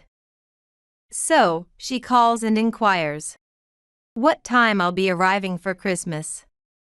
I was immediately taken aback, as I had no idea they were doing anything for Christmas. It wasn't a significant family tradition, in fact, throughout my childhood. I can only recall a couple of instances when they attempted to celebrate Thanksgiving or Christmas. It simply wasn't a custom in my family. I informed her that I already had commitments. I was going snowboarding with Alex and Sam, so I couldn't just cancel everything and come over. Plus, I reside 2 states away, and if I were to come, I would have needed to book a flight months in advance. But she acted as though I was being deliberately difficult. Then my mother started laying on the guilt, saying she would be alone because my father was going to spend the day visiting my brother in the facility. The facility is a 3-hour drive away, so my father would be gone for most of the day. I understood, but she gave me a mere 2 days' notice, 2 days. And I was expected to simply appear and make her feel better. I told her I couldn't come, and she became upset, claiming I didn't care about the family or some such thing. I reiterated that I had existing plans, and she hung up on me. After the call, I sat there for a while, feeling a mix of guilt and annoyance. I hadn't heard from them in ages, and now I'm the villain for not returning home for Christmas? I reviewed our past messages to ensure I hadn't overlooked anything, but there was no mention of Christmas or any desire to see me. She sprung it on me at the last minute, as if I was supposed to drop everything and go. I ended up messaging her later that night, stating that I had a snowboarding trip planned for New Year's and wouldn't be able to attend. But I'd love to catch up with her and Dad after the holidays, trying to be diplomatic about it. she didn't reply. I was still trying to shake off the peculiar sensation a few days post-Christmas. You know when something just gnaws at you and you can't pinpoint why? That's how I felt about my mother's attempt to make me feel terrible for not coming home. She calls me out of the blue and guilt trips me for not being there. But she never informed me they were celebrating Christmas. It was as if they anticipated me to be clairvoyant. Anyway, by then, I'd mostly moved on. I was gearing up for a snowboarding trip with Alex and Sam. We had been organizing it for months, and I was quite thrilled. The three of us hadn't had a proper vacation in a long time, so we were eager to just unwind and bond. Then, out of the blue, I received this message from my father. Now, my father seldom messages me, so I presumed it would be important. Instead of saying something considerate, he says, "If you don't come home for New Year's, I'm discontinuing your allowance." At first, I chuckled. Like, what? I completed my studies 4 years ago. What allowance? It was so bizarre that I had to reread it to ensure I hadn't misconstrued anything. I pondered if he was mistaken or referring to someone else. So, I messaged him back, clarifying that I had already graduated, and that if he believed he was still funding my education, he should scrutinize his bank statements because someone was defrauding him. I assumed that would be the end of it. Honestly, I anticipated him to feel embarrassed once he grasped that I wasn't in school anymore. But no. A few hours later, he sends me another message, this one accusing me of being avaricious and thankless. He expounded on how much they had forfeited for me and my siblings and how I didn't appreciate any of it. Okay, firstly, I never solicited anything from them. Secondly, I had no inkling they were contributing to my education, because my aunt had already covered it. She explicitly stated that she didn't want my parents to meddle with my education, so she took care of everything herself. So, obviously, I had no clue what my father was referencing. At this point, I'm quite irate. Like, I comprehend if they're stressed about my siblings, but guilt-tripping me over something they didn't do? That's a whole other level. So, I responded as courteously as I could, saying something like, "I'm sorry you feel that way, but Aunt Julie paid for my schooling. I'm happy to catch up after the holidays, but I already have plans." I figured that would quell it, but no. My father opts to go full melodrama and starts messaging me about how I've forsaken the family, how I'm repudiating them, and that he's done assisting me if I don't make an effort. By this time, I'm just staring at my phone like, what is happening? Have I forsaken the family? I've been living independently for years, and they haven't even detected it. And now I'm the bad guy, because I declined to drop everything and rush back for New Year's? I tried to ignore it, but I couldn't cease contemplating it. I became more and more angry as I mulled it over. It was as if they hadn't communicated with me in months, hadn't troubled to check in or inquire how I was doing. But when they needed something, it was my responsibility to fix things. I was supposed to be their fallback or something. I called Alex and Sam to vent. They both agreed that it sounded like my parents were merely exploiting me as a guilt trip. Alex suggested that they likely wanted me back home for New Year's, so they wouldn't feel remorseful about themselves, not because they desired to see me. Sam, as usual, didn't hold back and just said, "Forget them. You owe them nothing." I opted to sleep on it and cool down before responding again. But as I lay there, my phone vibrates again. It's my father. This time, the message is short and cold. He says, if you don't come home, don't bother returning at all. I read that and felt utterly numb. So, how did we arrive here? How did we transition from not communicating for months to essentially disowning me? Because I wasn't coming for New Year's? It didn't even feel authentic. I scrutinized the message for an extended period. A part of me yearned to retaliate and say something really harsh. I desired to confront them about all the instances they disregarded me and made me feel as though I didn't exist in that house. However, I didn't respond. I set down my phone, rolled over, and endeavored to sleep. I didn't want to be embroiled in any significant family turmoil just before the holidays. I didn't want to contend with the guilt trips, recriminations, or whatever else they might hurl at me. So, I just let it be. The next morning, I received more messages, this time from my mother. She didn't say much, just that they were let down by me. Didn't comprehend why I was so detached, and hoped I would reconsider. I couldn't help but snicker a little because detached didn't even begin to describe it. I'd been distant my entire life, and they were only now taking notice. I ignored the message once more and concentrated on preparing for the snowboarding trip. Alex and Sam were enthusiastic, and so was I. It felt like the quintessential getaway from all the family drama.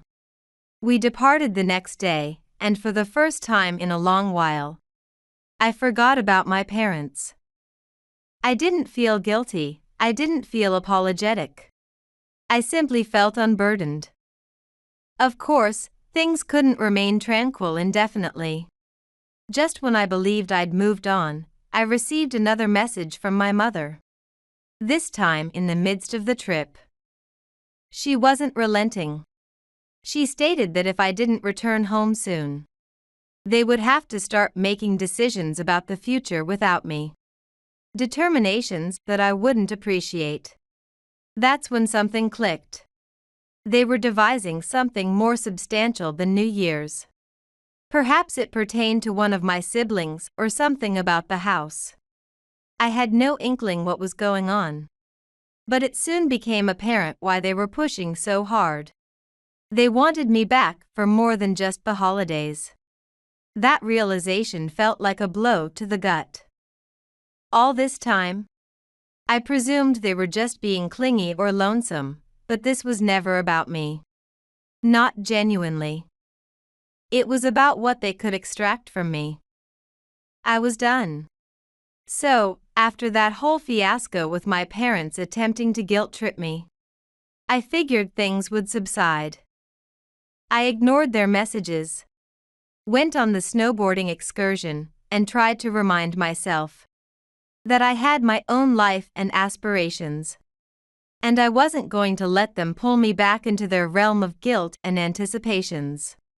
But, of course, it wasn't that straightforward. I was back home, just resuming my routine, when I received a message from my older sibling, Chris. Now, I hadn't communicated with Chris in months, possibly longer.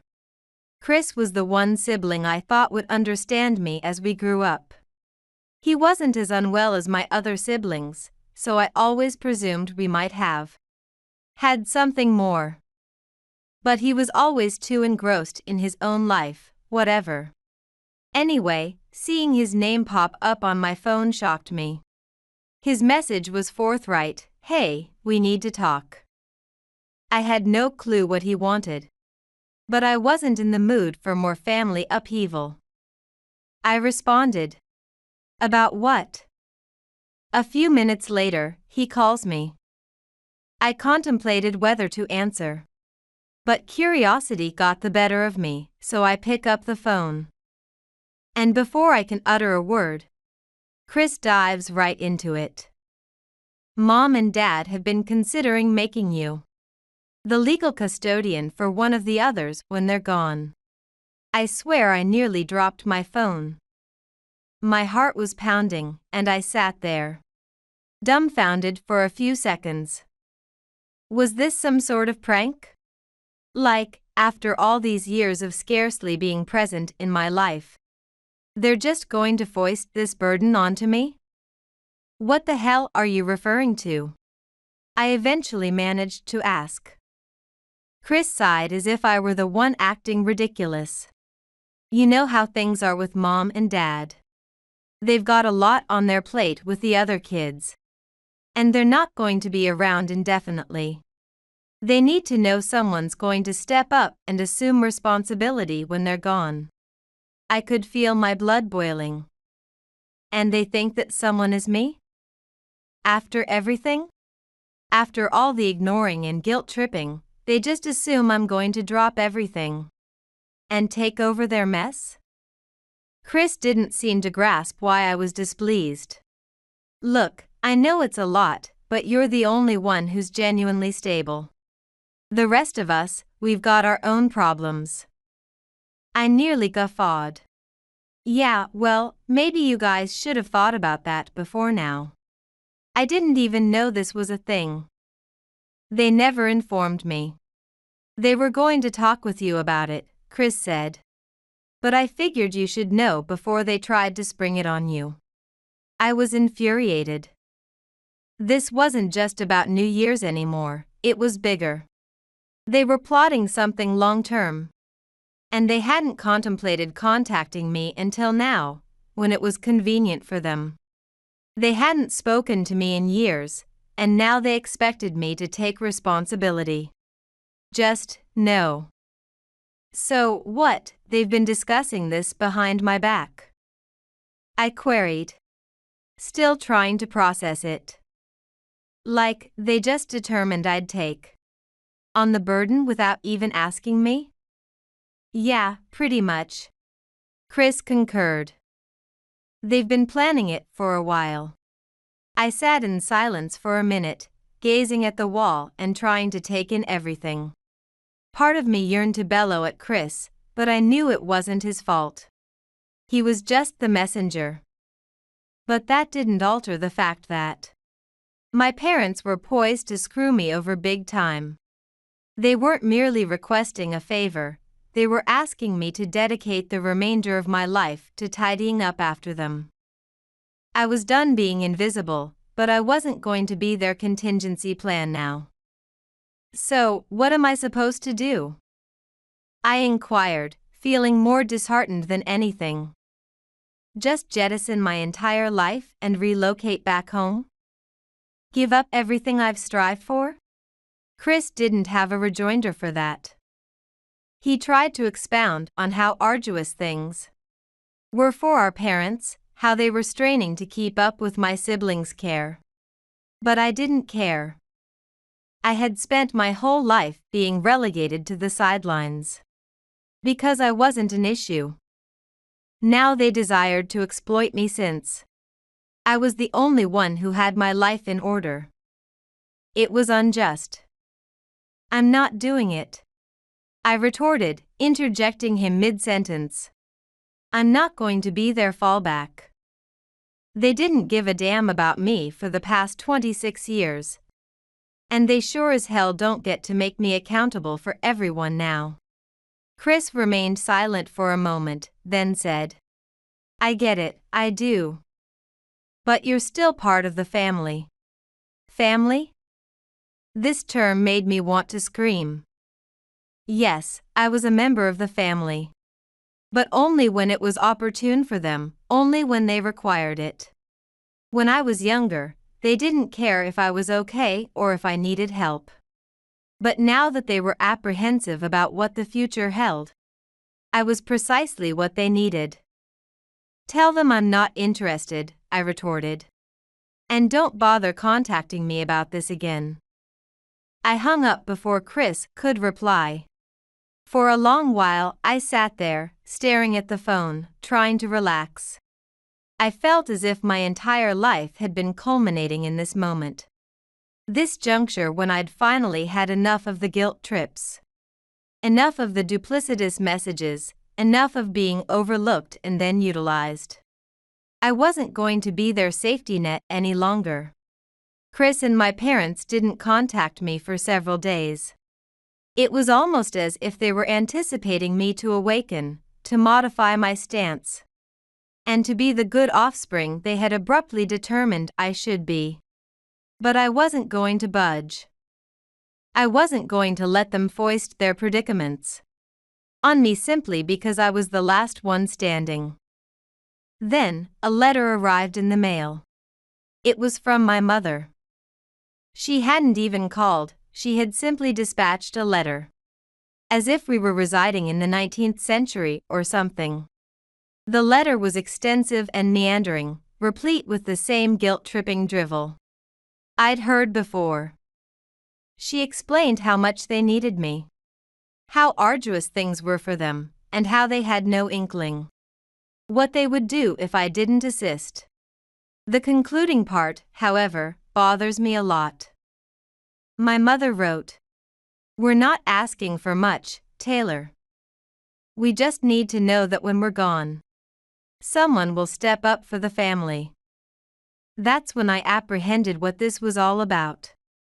They didn't care about me, they merely fretted about ensuring their disarray was tidied up after they departed. They didn't want me back because they missed or cherished me, they wanted me because I was handy and the only one who hadn't disintegrated. I crumpled the letter and discarded it in the trash. I was done.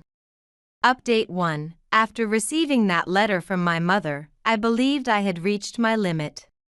What else could they hurl at me that I hadn't encountered?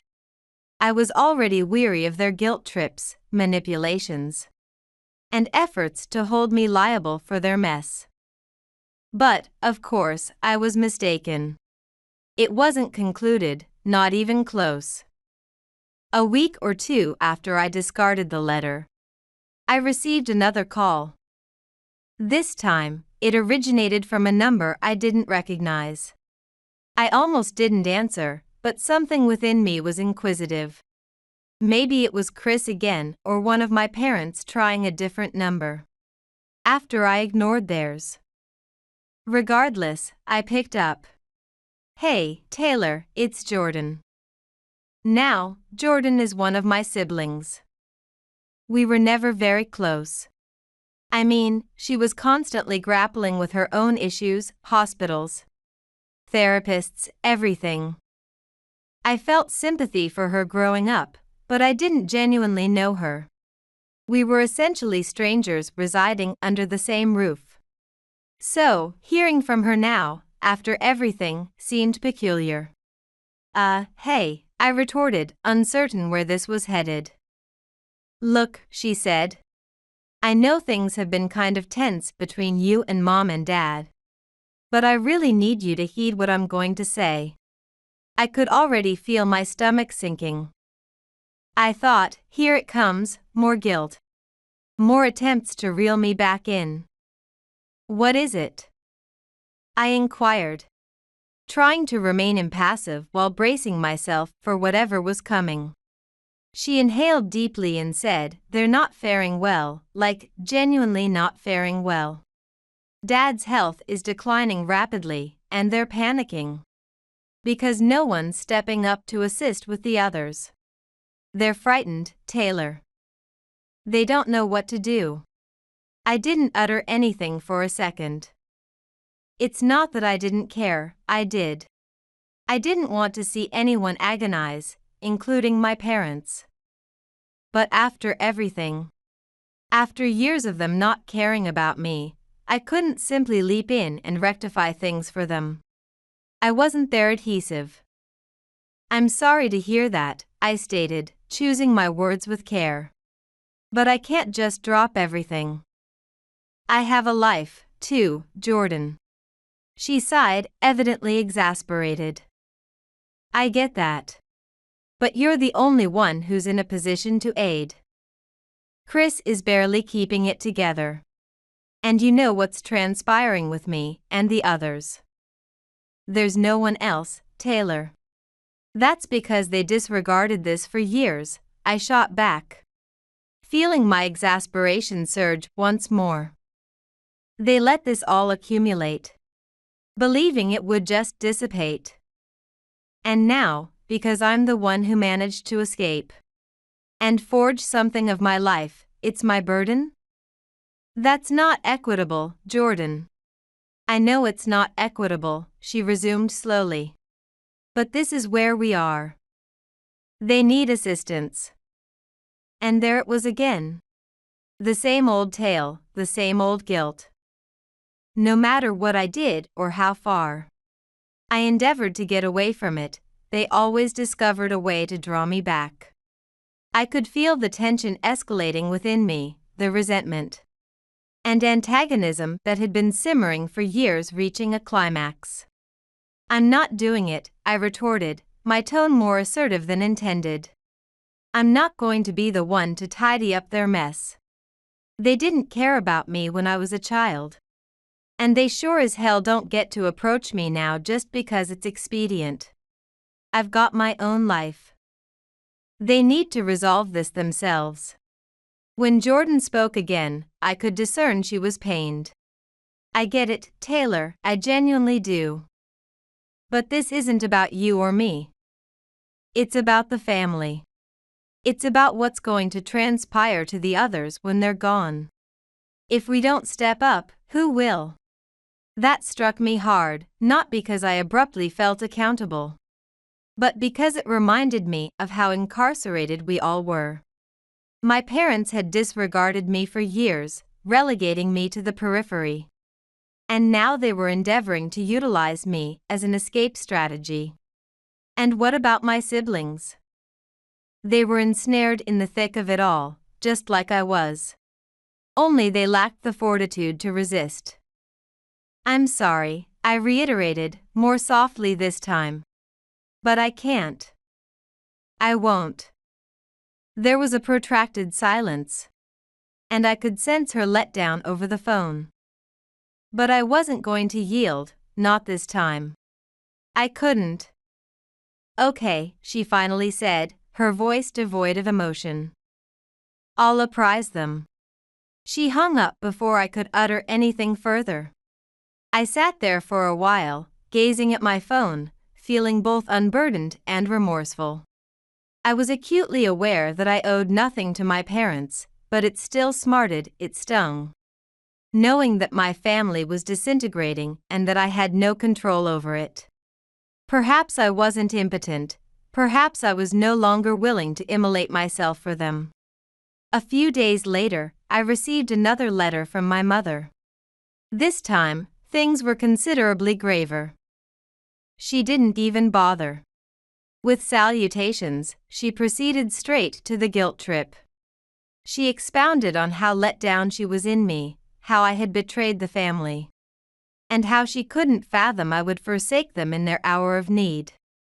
She tossed in a lot of things about how arduous it was for her and my father, how much they'd forfeited for us, and how she didn't know what she'd done to merit such a self-centered offspring. It was harsh. And for a fleeting moment, it worked. I felt that old, familiar twinge of shame. The guilt I had felt my entire childhood. But then I recollected all the years I'd spent being invisible. All the instances they'd overlooked me, and all the instances I needed them. But they weren't accessible. And I knew it wasn't. Because they needed assistance, this was about control. This was about them endeavoring to reel me back into their web, making me feel as if I owed them something. But I owed them nothing, not anymore. I crumpled the missive and deposited it in the trash, just like the prior one. I was done. I was done being their pawn, I was done permitting them to sway me. I had my own life now, and I wasn't going to let them snatch it away. The following day, I blocked their numbers. I also blocked Chris, just to be cautious. It wasn't an easy resolution, but it was the only one that seemed fitting. I couldn't keep letting them drag me down and make me feel accountable for their predicaments. They'd made their determinations, and now they had to live with them. For the first time in a long while, I felt liberated. Update 2. Blocking their numbers felt like a reprieve. As if a substantial encumbrance had been lifted from my shoulders. For the first time, well, ever, I had control of the situation. I wasn't sitting there, anticipating another guilt-inducing message from my mother or a surprise call from Chris. It was tranquil, serene. But, of course, that didn't endure. About 2 weeks after I blocked them, I received a knock on my door. I wasn't anticipating anyone, and honestly, I presumed it was a delivery or something. But as I opened the door, there she was, my mother. Standing on my porch as if she had every right to be there. I'm not sure how she discovered me. I hadn't exactly been hiding myself. But I didn't anticipate her to just turn up at my apartment. She appeared different. I suppose. I'm older now, or perhaps it was just stress. In any case, I could see she'd had a challenging time, but I didn't feel apologetic for her anymore. "What are you doing here?" I inquired, keeping my voice as composed as I could. She didn't respond immediately. She stood there, gazing at me as if she didn't recognize me. Eventually, she spoke. "We need to converse, Taylor." I exhaled. "No, we truly don't. I've said everything I needed to say. I've made my resolution." She took a step forward as if she was about to enter, but I stood in the doorway, obstructing her. I wasn't going to let her in and transform this into another guilt trip. "Please, just listen," she persisted, her tone softening. "Your father's deteriorating. He's in and out of the hospital. And we don't know how much time he has left. I don't know what to do, Taylor." There it was, the card she'd been hoping to deploy, the "your father is dying" card. She didn't state anything explicitly, but I knew she was insinuating it. And I'm not callous, I didn't want my father to agonize. But after everything they'd put me through, I couldn't just forsake everything and rush to their side. "I'm sorry," I murmured, endeavoring to keep my voice unwavering. "But this isn't my predicament. You and Dad have had years to sort this out. You can't just turn up now and anticipate me to rectify everything." She regarded me as if I had struck her. "I'm not soliciting you to rectify anything. I just need you to be there for the family." "For the family?" I queried, nearly guffawing. "What family? The one that disregarded me for 26 years? The one that only communicates with me when they need something? That's not a family, Mom, that's manipulation." Her eyes widened, and I pondered if she was going to take issue with me. But instead, she commenced weeping, right there on my doorstep. She burst into sobs, and I didn't know what to do. I wasn't going to welcome her in, but I also couldn't stand there and watch her cry. "Look," I whispered softly, "I fully comprehend how arduous this is for you. But I am not your contingency plan. I'm not the person who will step in and make things right. You made your determinations, and now you must live with them." She dried her eyes and looked up at me, and I could see the fury commence to supersede the sorrow. "We did our best, Taylor. You don't grasp what it was like to nurture all of you and contend with everything. We didn't have time for you because we were focused on keeping everyone else alive." There it was. This is the justification. I had heard the same justification a million times before. "And that's not my fault," I added, my voice more resolute. "You made the decision to have 5 children. You opted to concentrate on everyone else and leave me behind. It was your resolution, not mine.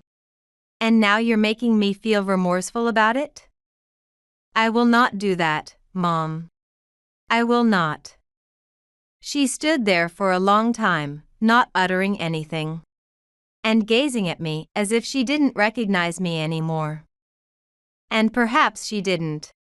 Maybe in her mind, I was still the little child she could overlook, because I wasn't causing an issue. But I wasn't that child anymore. I was done being invisible. Eventually, she spoke. Is that it? Will you simply forsake us? I shook my head. No, you turned away from me a long time ago. I'm finally departing. She had nothing to say about that. She just turned and walked away, returning to her car. I watched her depart, experiencing an odd amalgamation of sentiments. Part of me was melancholy, but the majority of me felt liberated. As if I'd finally let go of something I'd been clutching for years. Something I should have let go of long ago. After she departed, I went back inside and sat down, endeavoring to digest what had just transpired. I wasn't angry anymore, I wasn't even hurt. I was just concluded. I'm done with the guilt, the manipulation, and the perpetual feeling that I wasn't adequate. I wasn't going to be their contingency plan, I wasn't going to be their final option. I had my own life to live, and I wasn't going to let them pull me down any longer. The following couple of weeks were tranquil. I didn't hear from anyone, no calls, letters, or anything. And honestly, that was the best I had felt in a long time. I concentrated on my vocation, my companions, and my life. I wasn't glancing over my shoulder, anticipating their next communication. I was no longer living in the penumbra of their anticipations. Then, approximately a month later, I received an email. This time, it was from Chris, rather than my mother or father. It was concise, only a few sentences, but it contained everything I needed to know. Dad passed away last night. I thought you should know. I gazed at the email for a long time, uncertain how to react. I wasn't startled, I knew it was impending. But I didn't feel apologetic either. I didn't feel much of anything. I pondered responding. I pondered calling Chris, inquiring how he was doing, and maybe even extending my condolences. But then I discerned that this was simply another phase in the same cycle. Another opportunity for them to draw me back in. And I wasn't going to succumb to it this time. I closed the email without responding, and proceeded with my day. I wasn't a part of their realm anymore, and I was finally at ease with it.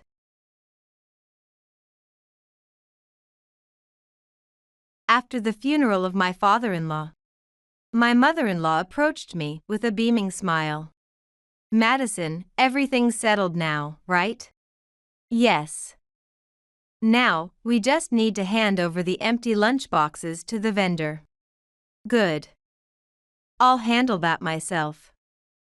So, Madison. As she glanced at Nick, they both nodded subtly. Struggling to suppress her laughter, she said to me with a grin, "You're no longer needed. Get out. The maid is divorced and out." I exhaled softly, deliberately looking disappointed, and then nodded as if giving up. I understand. I thought everything went exactly as planned. The family burst into excitement, and Nick hurriedly pulled out the divorce papers. Come on. Write it now. I can't stand it if you play dumb later. I was barely holding back my eagerness to write. For me, this moment was long awaited. My name is Madison White, and I married into this family at 25. It's been 10 years now. Before I knew it, I had reached an age often associated with high-risk pregnancies. I met Nick, my husband, at work. He was 35 then, 10 years older than me. The relationship felt surprisingly comfortable, and marriage soon followed. However, I had no idea that this marriage was for securing a caregiver. The first shock came right after the wedding. We were supposed to look for an apartment together, but Nick nonchalantly suggested, "It's a waste to pay rent. Let's live with my parents." That's decided. This was not the plan. I protested in a panic. What? But we're newlyweds. I didn't think we'd live together right from the start. No, it doesn't matter that we're newlyweds. You need to live with us for my parents. Your parents? Why? Because my dad needs care. The more hands, the better. This was news to me. Huh? But when I met him before, he seemed quite healthy. He just had a bit of trouble with his legs back then. You couldn't tell just by looking, Nick said, laughing. Apparently, his condition worsened after an accident, making it difficult for him to walk. His father was already 75 years old when we married. Given his age, it wasn't surprising he had physical difficulties. My in-laws had Nick-laden life and were quite old when he was born. I had never thought about the age of my spouse's parents before.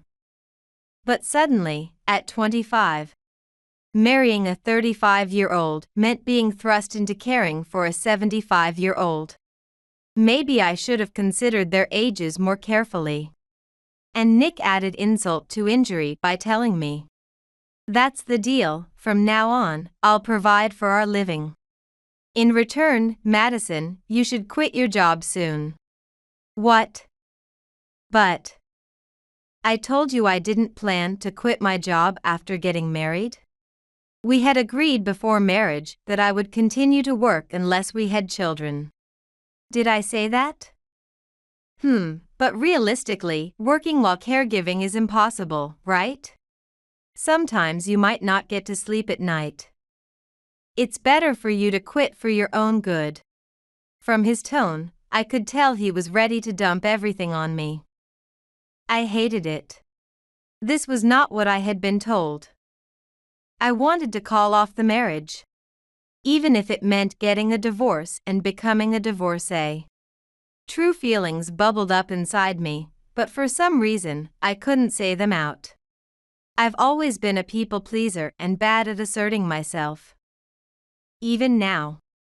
Although I absolutely hated the idea of being a caregiver, I didn't want to be seen as cold-hearted for refusing, so I hesitated in my response. Amidst this, my mother-in-law was all smiles. Lucky for us to have such a young daughter-in-law. At my age, I can't possibly take care of him. And since Nick is busy with work, Madison, you'll manage the household and caregiving. We're counting on you. Unable to commit, I could only offer an ambiguous smile. When we first met for marriage introductions, I thought she was a straightforward and nice person. However, as we spoke more, I began to see her true nature. She sees those around her as her servants. In the end, I couldn't make up my mind to leave, and my married life at my in-laws began as if I were more of a maid than a bride. Nick said, "If you can balance caregiving, housework, and a job, there's no need to quit." But that was impossible, and I soon resigned. During my time at the in-laws, I realized that my life as a bride was more like that of a maid. I woke up earlier than anyone else and slept later than anyone else. If my father-in-law needed to use the restroom in the middle of the night, I would accompany him no matter the time. My mother-in-law was also very particular about taste and nutrition in meals, often throwing sharp remarks if I took any shortcuts. Madison, have you never studied cooking? Or are you making it this rich on purpose because you find us bothersome? I'm sorry. I'll be more careful next time. I thought I cooked reasonably well, following recipes to the letter. But if it didn't suit her taste, it wasn't appreciated. This is much harder than working. Nick, who should be my support, offered no protection. Engrossed in games and his smartphone. I couldn't understand why I had married. In the first place. If we had had a child, maybe the environment would have been different. No, likely, I would just have been burdened with both child-rearing and caregiving. But as empty as these thoughts were, there was no sign of pregnancy for me. The only consolation was that caregiving was tough. But my father-in-law had a good personality. He repeatedly apologized to me, who was unskilled at caregiving. I'm sorry for making you take care of an old man like me every day. Don't say you're an old man. I want to rely on a helper more, but Grace doesn't like having strangers in the house. Even when I suggest it, she won't listen. Indeed, I could imagine Grace's displeased face. I even laughed because I could imagine it so quickly. It seems like I'd better do my best then. Thank you. But, please, don't push yourself too hard. As we spent more time together, talking with my father-in-law gradually became more enjoyable. He seemed to trust me enough to share his concerns in secret. His worries were rather serious. Our family was relatively wealthy, and the assets and savings were accumulated from his years as a company employee. Before I became like this, I used to manage everything myself. But lately, it seems Grace and Nick have been secretly withdrawing and using the money. They both use the card to withdraw, so they haven't noticed the balance decreasing. But it seems they've already spent quite a bit. What? To withdraw without permission, isn't that awful? Well, if that makes them happy, then it's fine. But you know, Madison, you're the one I rely on the most right now. I really wish I could leave something for you too. But is there any good way to do that? I was touched just by his thoughts. It's okay. Just talking with you like this is a break for me.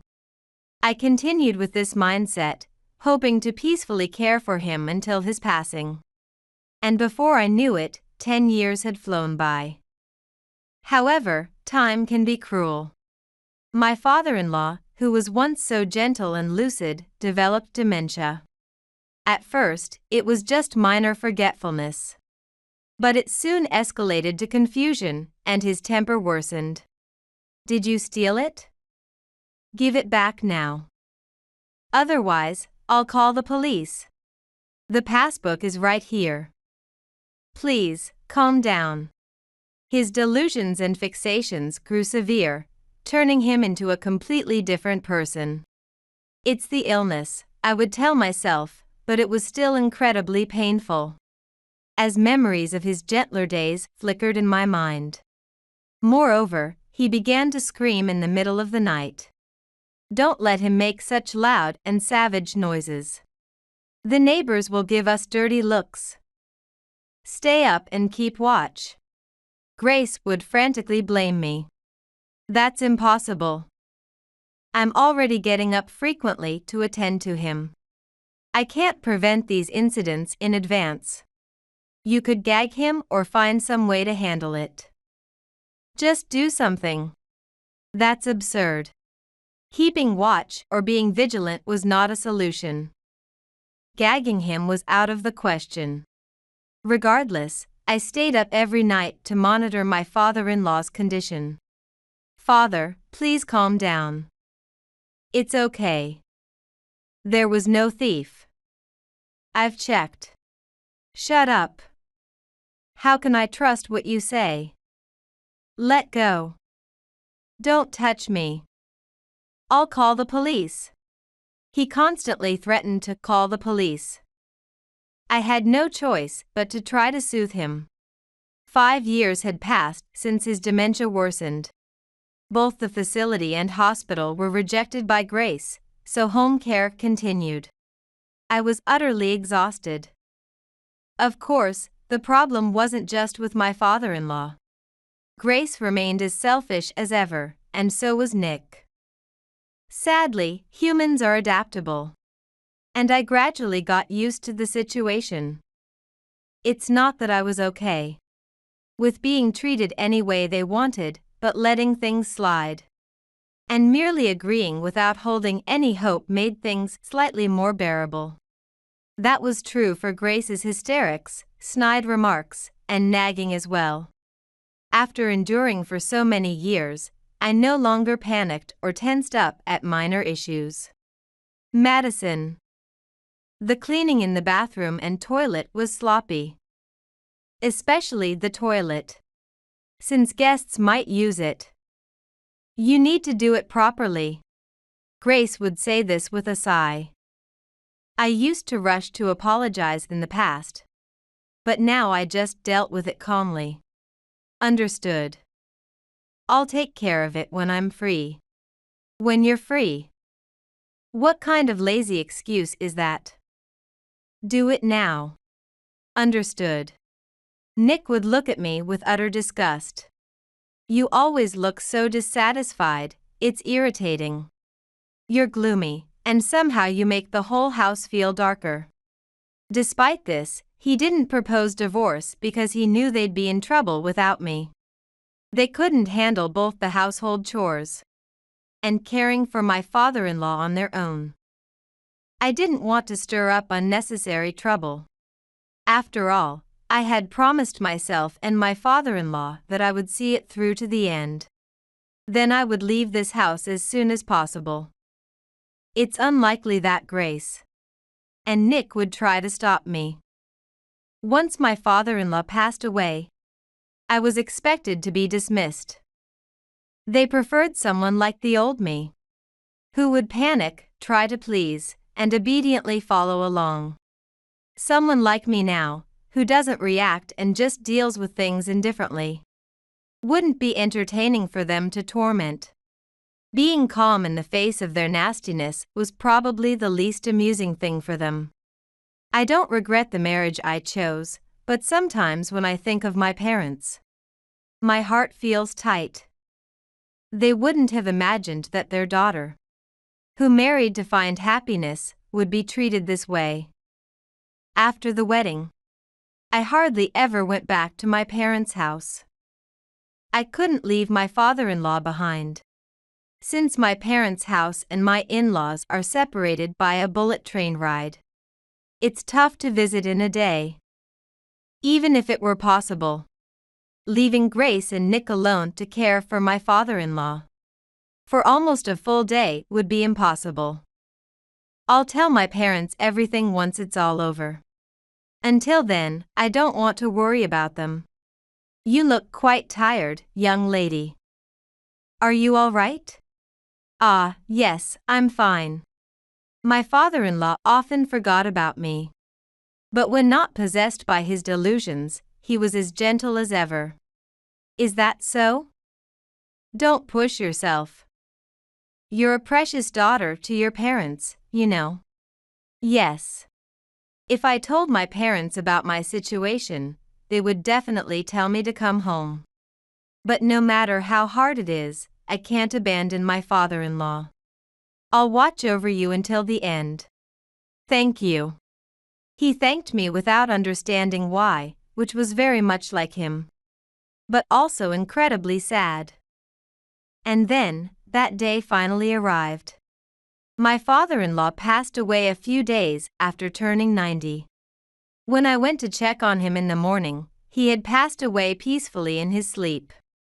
Looking at his calm face, I felt a mix of sadness, relief, loneliness, and a sense of accomplishment. The relief that it was all over was overwhelming. There was no longer any need for me to be here. I informed Grace and Nick about my father-in-law's passing and immediately started moving. The wake and funeral went smoothly. Relatives went home, and after everything was settled, Grace approached me with a beaming smile. "Madison, everything's settled now, right?" "Yes. Now, we just need to hand over the empty lunchboxes to the vendor. That's something I can handle myself." "So, Madison." Grace glanced at Nick, and they both nodded slightly. She couldn't contain her laughter and smirked at me as she said, "You're no longer needed. Get out." As soon as she finished speaking, she threw my everyday handbag at me. Indeed, everything I needed was in there. "So, you mean I should leave immediately?" I said softly, still looking at the bag, and it was Nick who responded, not Grace. "The maid is divorced and out." Grace, seeing this, smiled even more joyfully. They looked like schoolchildren who had just found a new toy. Little did they know that this toy had feelings and was secretly setting a trap. I sighed softly and deliberately looked disappointed, then nodded as if giving up. "I understand." I thought everything went exactly as planned. The childish mother and son cheered, and Nick quickly pulled out the divorce papers. "Come on. Write it now. I can't stand it if you play dumb later." Though he spoke with a rough breath, I was barely holding back my eagerness to write. This moment was something I had long awaited. After I finished filling out the form, Nick tried to snatch it away, but I skillfully dodged him. "What are you doing? You're not going to say you won't divorce now, are you?" "Of course not. I just want to make sure with my own eyes that everything is in order. If the divorce papers were merely kept and not filed, it would be hell. So, I suggested we go to the city hall together." Considering their nature, I expected them to fuss, but surprisingly, they agreed easily. "There's no point in fussing over this. Let's just submit it quickly. True, we need to hurry before the lawyer comes." They seemed eager to talk about the will and inheritance. Apparently, this family's assets have always been managed by their personal lawyer. They want me out quickly so I won't be involved in this discussion. When the trio in morning clothes showed up at the counter, the city hall staff were perplexed, but the divorce papers were quickly accepted. "Now you and I are strangers." Man, 15 years felt so long. Now I'm single again.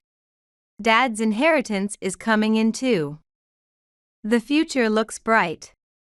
We need to hurry back and prepare to greet Mr. Miller. "Ah, Madison, this is goodbye for you here. Call a taxi or something. Make your way back on your own." They were adamant about keeping me away from the inheritance discussions. Not that I had any intention of sticking around.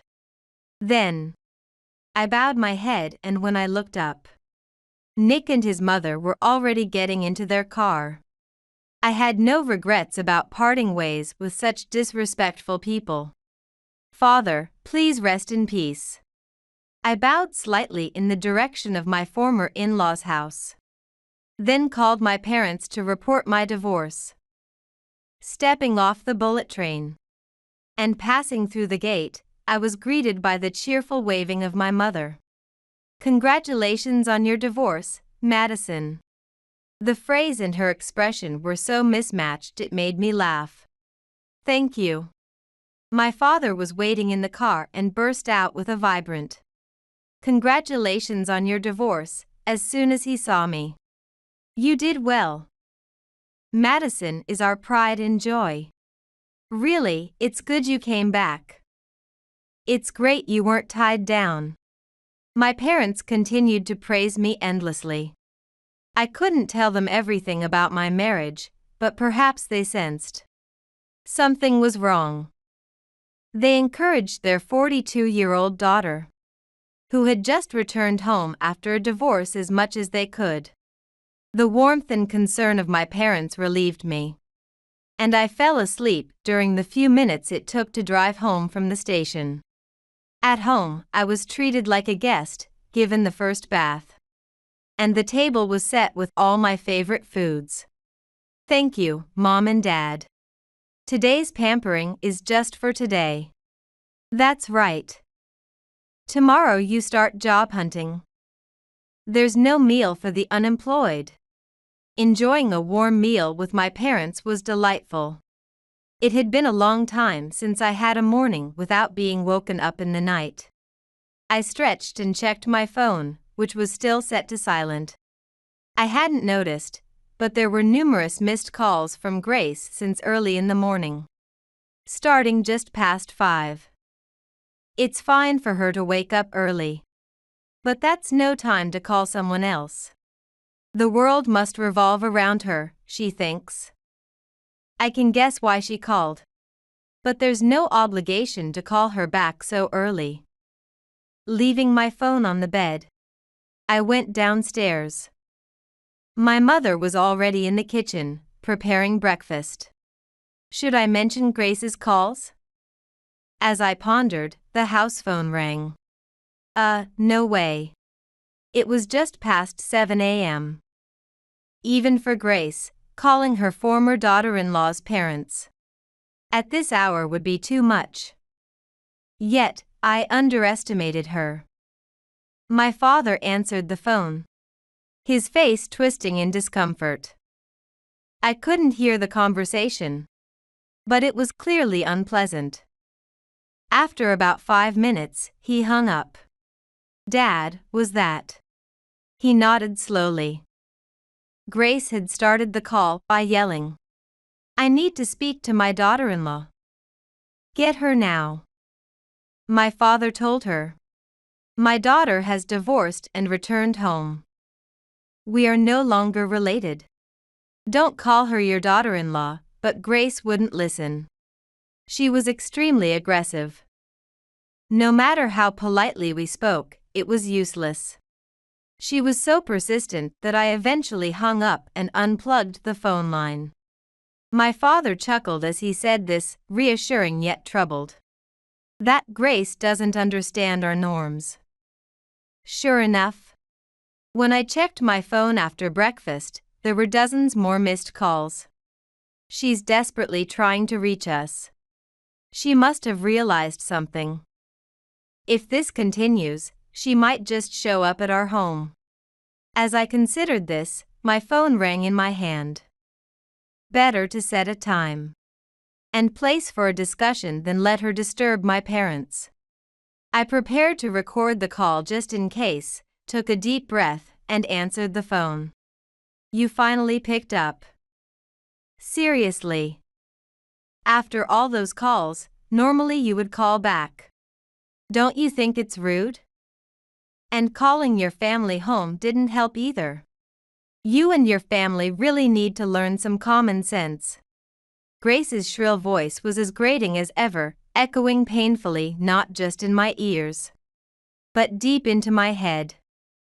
She was putting the blame on me, as if I was the one ignorant of social norms. From my perspective, calling someone at 5 a.m. is what I'd consider lacking common sense. What? You? How dare? It seemed she hadn't expected me to talk back. During my marriage, I had been constantly negated and had nearly given up on expressing my own opinions. The fact that I was now returning her sarcasm was clearly unexpected. Someone? What are you talking about? You were my daughter-in-law until yesterday. Well, as you just said, I was your daughter-in-law until yesterday. I've already submitted the divorce papers, so now we are strangers, aren't we? What? All you have are excuses. What's wrong with you? You're so rude. You started being rude first. It seems you're not used to being spoken back to. But remember, you've said far worse to me every day. My mother-in-law's excuse has always been that as a daughter-in-law, I should tolerate any treatment. But just because I was her daughter-in-law doesn't mean it was right to treat me any way she liked. I am human. I have feelings. That's because you were lacking, and as a mother-in-law, it was my duty to correct you for your own good. Correct me by dumping all the caregiving on me alone. Or leaving all the household chores to me? If it was truly for my betterment, I think there would have been a kinder approach. Is that really you, Madison? You sound like someone else. Previously, I couldn't assert myself because of my father-in-law and the fear that she might not agree to the divorce. I had long awaited this opportunity. So, what is the main reason for your call? Continuing this conversation doesn't mean anything for either of us. It's about life insurance. Just as I expected. In fact, while my father-in-law was still clear-headed and healthy, he had intended to include me in his will. Even though you're not blood-related, you've taken care of me so much, Madison. I'd actually prefer you to divorce and escape them, but they wouldn't allow it. So, I'd like to give back to you in some way after I'm gone. Father. While his intentions were touching, those people might just crush a will if it suited them. So, as an alternative, he set up the life insurance to benefit me. Although it would involve taxes since I was his daughter-in-law, it was better than nothing. You forced Dad to change it, didn't you? Taking advantage of him not understanding anything. I would never do that. Plus, if you check the modification records, you can see whether it was changed before his dementia began. If you doubt it, feel free to verify. Grace seemed lost for words. All I could hear were her heavy breaths over the phone. So you're going to keep pretending you don't know? Then let's meet and clarify everything. If not, we might end up pestering you forever. Understood. Thus, we arranged to meet later. And on the weekend, we gathered in a private room of a small restaurant located halfway between our places. Grace complained, "Why do we have to go out of our way to meet?" But Nick, eager to resolve things, persuaded her. The discussion was held with Nick, his mother Grace, their lawyer, and myself. My parents attended too but promised not to interfere. It seemed they weren't aware of the inheritance discussions, because they had discovered the life insurance situation beforehand. Might as well settle this while we're at it, Grace said, sounding confident. However, contrary to her expectations, an unexpected development occurred. Huh? What did you just say? As the lawyer repeated his statement, Grace's face fell in shock, and she trembled with confusion. Madison is legally adopted, so she is included as an heir in this inheritance. Thus, Mr. James's assets will be divided among the three present here. Silence fell. It was Grace who broke it. That's a lie. She's a stranger. She divorced and became a stranger. And now she's getting an inheritance? That's absurd. Nick, shaking his head so vigorously it looked like it might snap off, followed suit. She's not a blood relative and we're divorced. She's legally a stranger. Why does Madison get the same amount as me? While she may not be related by blood, and though she is divorced from you, Nick, the legal adoption ties her to Mr. James. This was unexpected. Indeed, I had gone through adoption formalities for tax reasons during our marriage. But with all the chaos since then, I had completely forgotten about it. Had he remembered, he wouldn't have consulted me about the inheritance or brought up the life insurance. Grace and Nick were furious, red-faced with anger. This thief! After all we've done for you, you dare to scheme for money even after his death. If I had known it would come to this, I wouldn't have divorced. Now my share is reduced. What are you going to do about this? There's nothing I can do about it. This wasn't my doing. They were ranting as if it was the end of the world. At that moment, the lawyer, with a smile, said, "You only have the right because you are eligible. If you prefer, you can also renounce your right to the inheritance." This suddenly brightened Nick and Grace's expressions. That's right. If she understands her position, she'll naturally refuse. Any normal person would. Yeah, if she does, everything goes back to normal. The inheritance will go where it's supposed to. The idea of things going their way irked me. Yet, accepting an inheritance as a non-blood relative felt uncomfortable. I had agreed to the life insurance out of respect for my father-in-law's wishes. As I hesitated, the lawyer offered a lifeline with a smile. "You are also the beneficiary of life insurance, aren't you, Madison?" "Yes. So, I should refrain." I thought the lawyer would continue in this vein. But his proposal was a bit different. "How about this? In exchange for Nick and his family refraining from any further mention of your portion of the life insurance, you, Madison, will renounce the inheritance." The lawyer smoothly continued.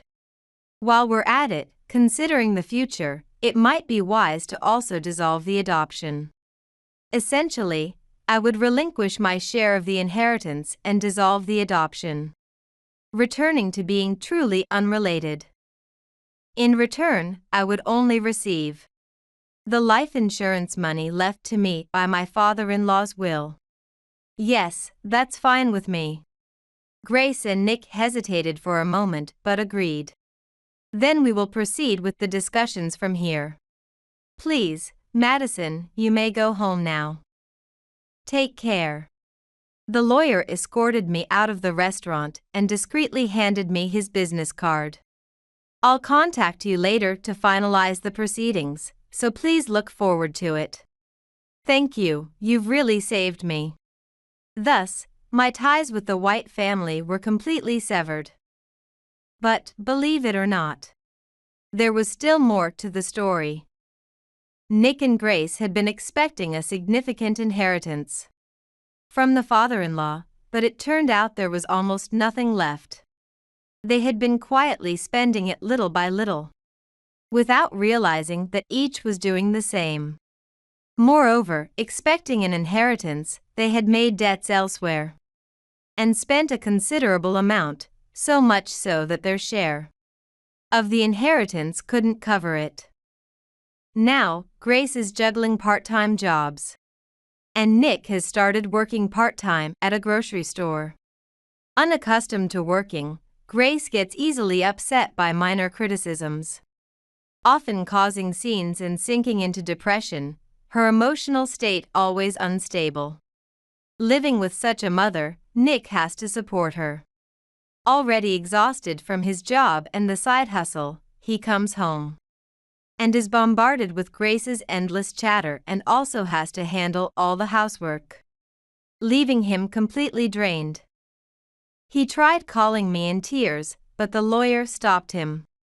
Yes, all this was recent news I heard from the lawyer. After that, he contacted me to tell me everything. James had been a friend of mine from way back. I had to keep it a secret from Mrs. Grace, of course. Due to their friendship, the lawyer had been in frequent contact with my father-in-law. "James was very grateful to you, Madison. His last years must have been tough with dementia, wasn't it? It's amazing you didn't think of running away." "Yes, it was hard. But there were good memories too, and above all, I decided I would see it through to the end." It was the lawyer who had suggested the life insurance. There was a risk that any assets might be devoured by the family, but life insurance, as long as the premiums are paid, guarantees the amount. James was a fortunate man. Hearing that, I felt like I was saved. Now, I'm back at my parents' home, where they are still very much active. But you never know when I might find myself in a similar situation again. There might be differences between one's birth parents and in-laws. However, at least the fact that I stayed with my father-in-law until the end has become a source of confidence for me. While I have the chance, I plan to repay my parents' kindness.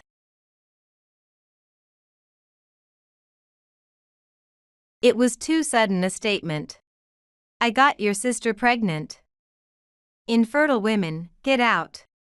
I didn't resist. Rather, as if I had been waiting for those words, I was secretly pleased inside. Feeling sorry for my sister and husband heading towards ruin, I signed the divorce papers. Yes. Next to my husband, my pregnant sister, Lucy, looked at me with a triumphant face. While I was packing my belongings, Lucy nagged. Are you okay? Can you really make it on your own? Don't end up homeless or anything. Though you might. And don't talk too much about this, okay? It's not like it's my fault. I don't want a dreary life like yours, sister. Well, do your best. Yeah, you should have quit being a money-draining infertile woman from the start. So, don't ever come back to this house, okay? If you come begging for money, I'll drive you away. Lucy and John kept nagging, but I ignored them and left the house. A few hours later, it seems the in-laws showed up at my husband's house. Do you even realize who you've kicked out? We have to give up the house, car, and all our assets. What? My name is Denise, I'm 42 years old. I had an arranged marriage with John, my same-aged husband, decided by our parents. I didn't have a good impression of John at our first meeting. Despite the presence of a newcomer, he smoked cigarettes and shouted, "Bring me a beer." His behavior was outrageous. However, I thought that living together as newlyweds might help us develop affection. So I married him with a heavy heart. John's parents were the president and vice president of a company, but using that as leverage. John treated me as a lowly person. You'd still be unmarried if I hadn't picked you up.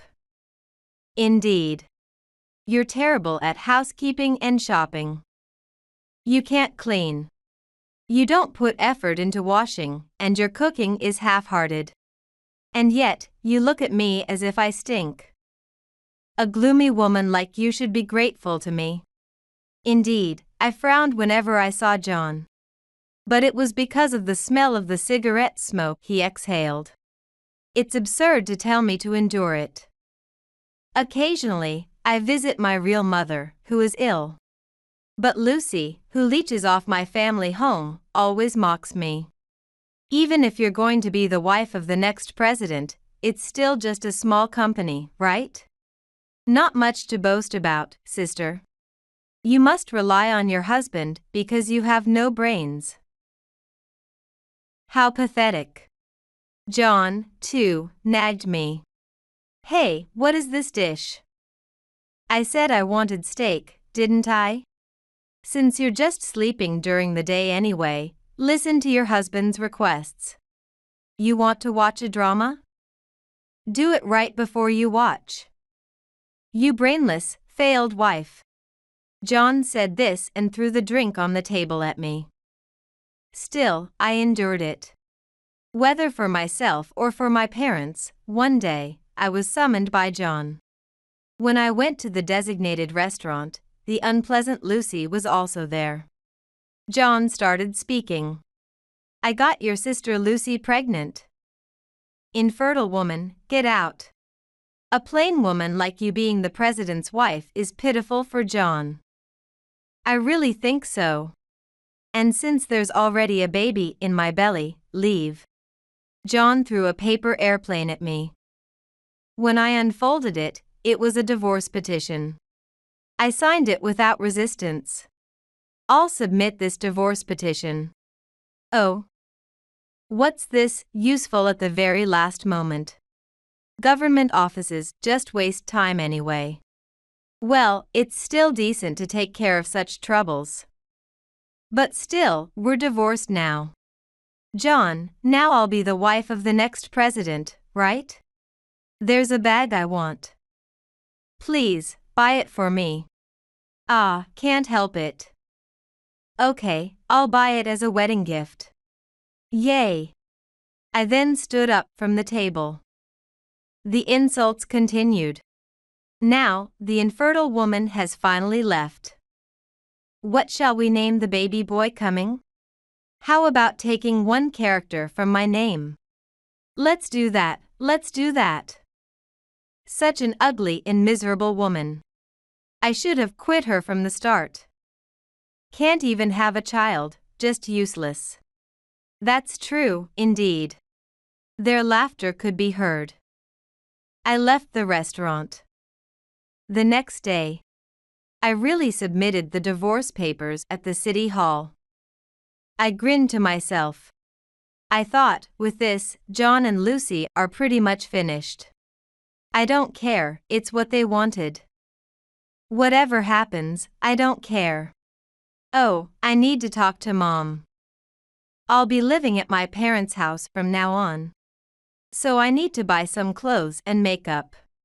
I went to my parents' house and told my mother everything. She was surprised, but mostly worried about me. Poor thing, you can do your job so well. To act as if you're just playing around. All right, leave it to me. Anyway, Lucy knows nothing about this, she'll just ruin herself. Well, she deserves it. Yes, Lucy doesn't know about this. After all rights are with me. Thank you, Mom. I'll do my best. How about holding an inauguration ceremony soon? While we were talking, the landline rang. It was Lucy. Hey, come to our house. What's this about? The mother-in-law and father-in-law have come to our house, looking frantic. Congratulations on your happy marriage. Well, I'm hanging up now. Wait. What do you mean? Come over here and talk about everything. You pig sister. All right, I'll bring my business card and tell John. I'm heading over there now. Reluctantly, I told my mother I was going to John's place and left the house. John and Lucy's calls were blocked on my phone. They must have called the landline. I returned to the house I originally lived in.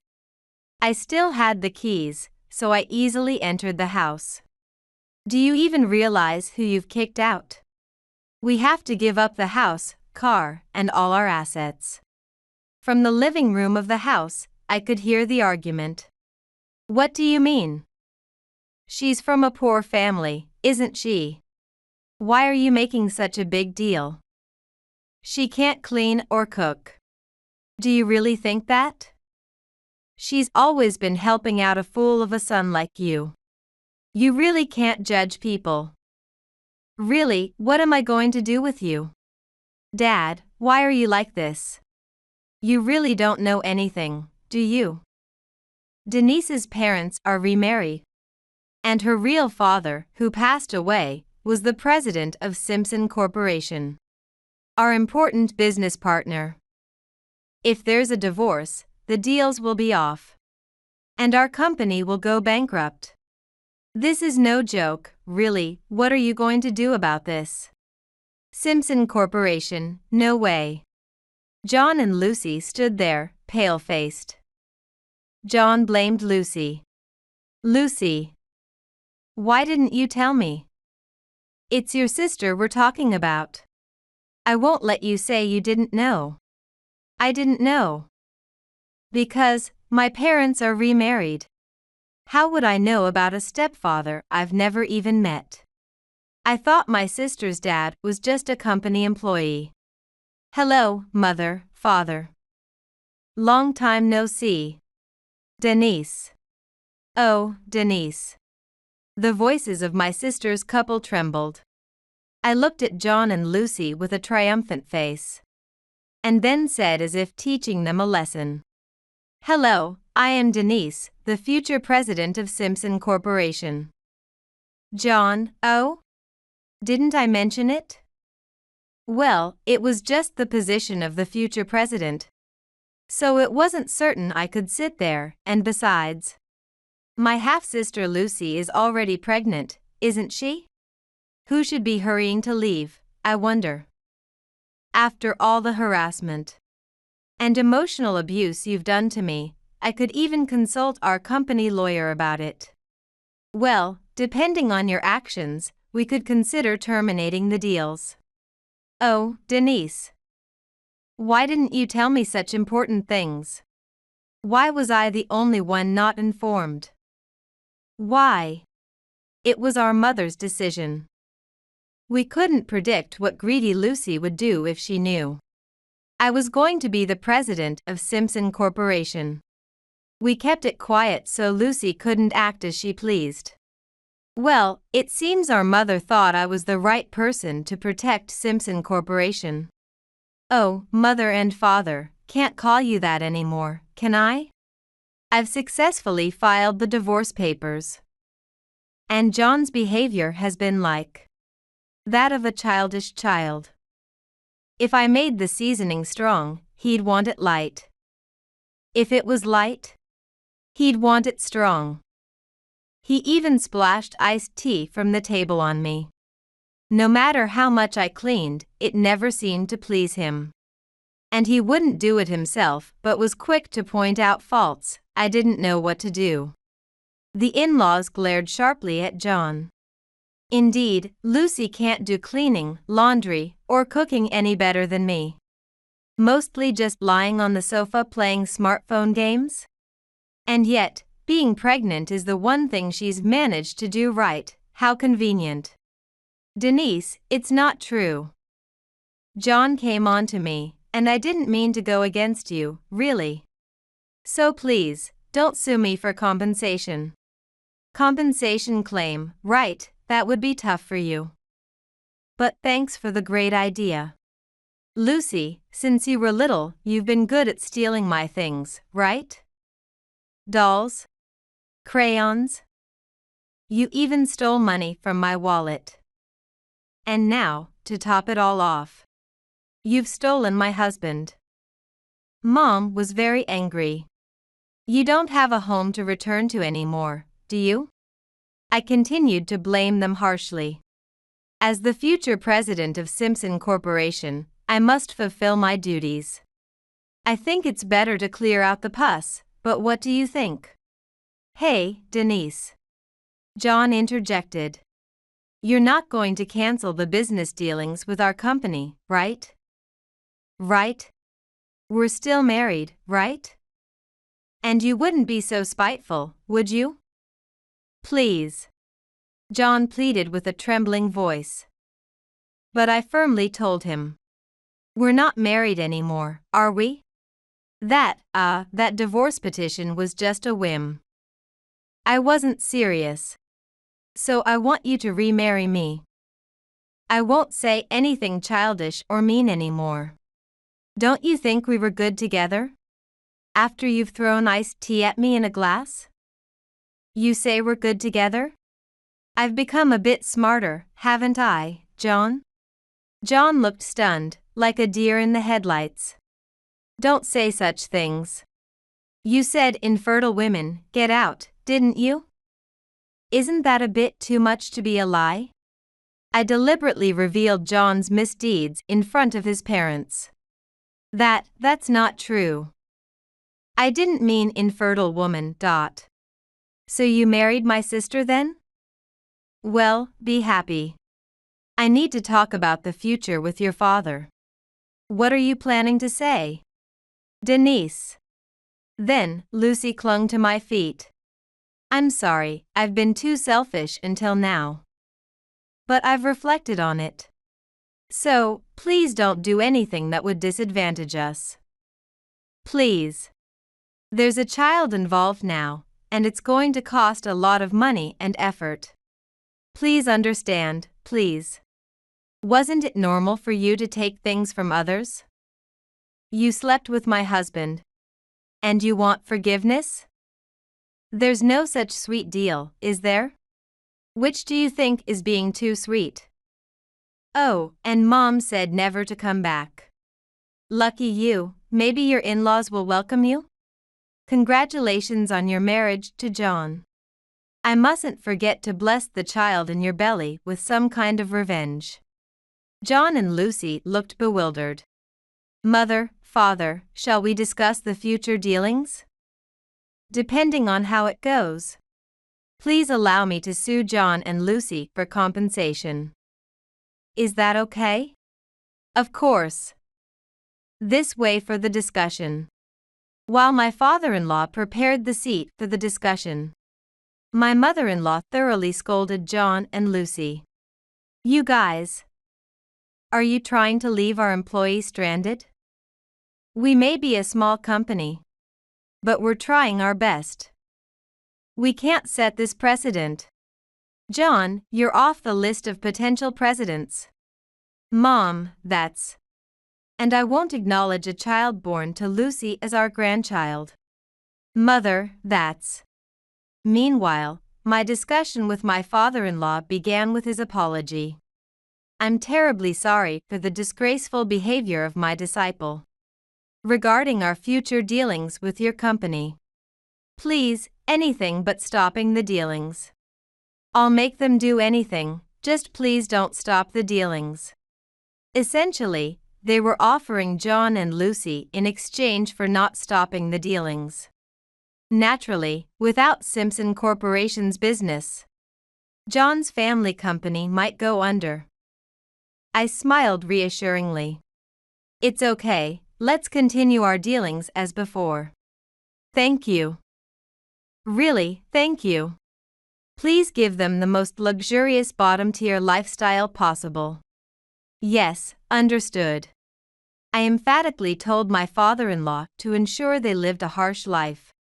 Then, as I left the seat with my father-in-law, I presented John and Lucy with a document about the compensation.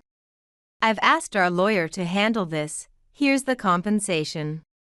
What, this much? Every month. I can't pay this. Denise, I'm having a baby. Could you reduce it a little? I could increase it. I sternly rebuked John and Lucy, who were making such sweet pleas. It's fine, really. Could you actually increase it? Oh, that might be better for you. Could you give me back that paper? But, such an amount. I've been removed as a presidential candidate. And Lucy can't work, and that's the thing. At that moment, my father-in-law appeared. John, you're fired for causing great harm to the company's management. You and Mrs. Lucy will be left to fend for yourselves on the streets. What? Dad, it's your first grandchild. Don't you feel sorry? Silence. I am disappointed in you. Considering your attitude towards others, it's only right that you're removed from the presidential candidates. You will also leave this house. Go be homeless or whatever. The baby's in her belly. Dad, let us stay here. Please, Father. Don't be ridiculous. You two are no longer my son or daughter-in-law. Just pack your things. If you were serious, you'd have some savings, right? Live in a hotel or a park, anywhere. Eventually, John and Lucy were forced to pack up and were kicked out of the house. Then, my in-laws sat down formally and apologized. Truly, we are sorry. We'll make those idiots see hell. Again, we are very sorry. I'm sorry, Denise. Lift your heads, Mother, Father. It's those two who are at fault, not you. I said this and smiled. Afterward, I took over as president of Simpson Corporation. steering the company's course. After my father, the original president of Simpson Corporation, passed away, the position had been held by my cousin's family. However, my deceased father wanted me to succeed him, and he wrote his will to favor me. As president, I worked diligently without taking risks. My solid performance earned the trust of the employees. I was recognized as a suitable president of the major Simpson Corporation. Instead of firing my cousins who had been acting as presidents in my place, we agreed to give them executive positions. We had been maintaining family relations on my father's side, and that helped to avoid any conflicts of opinions. Instead, they supported me. One day, I received some shocking news from a close aide. What? You must be joking. Is that true? It turned out that my ex-husband, John, was using my name to sneak into job interviews. He should be earnestly working part-time, but what a foolish man. I was about to order my aide to take action, but I became curious about John and decided to watch his interview via camera. There he was, boldly using my name and talking to the interviewer. I was speechless.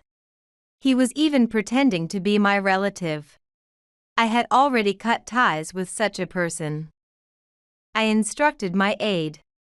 Please ensure he is rejected. His resume must be full of lies, right? The deception is too severe. Please make sure he's rejected. Understood. John must have received his rejection notice by then.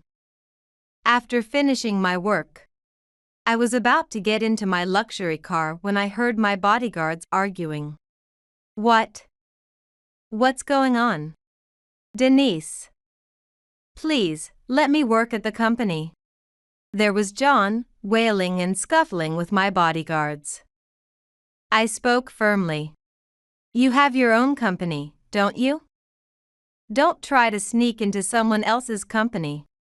Drive him away. Don't let him cause such a scene again. Understood. Denise, who do you think you are?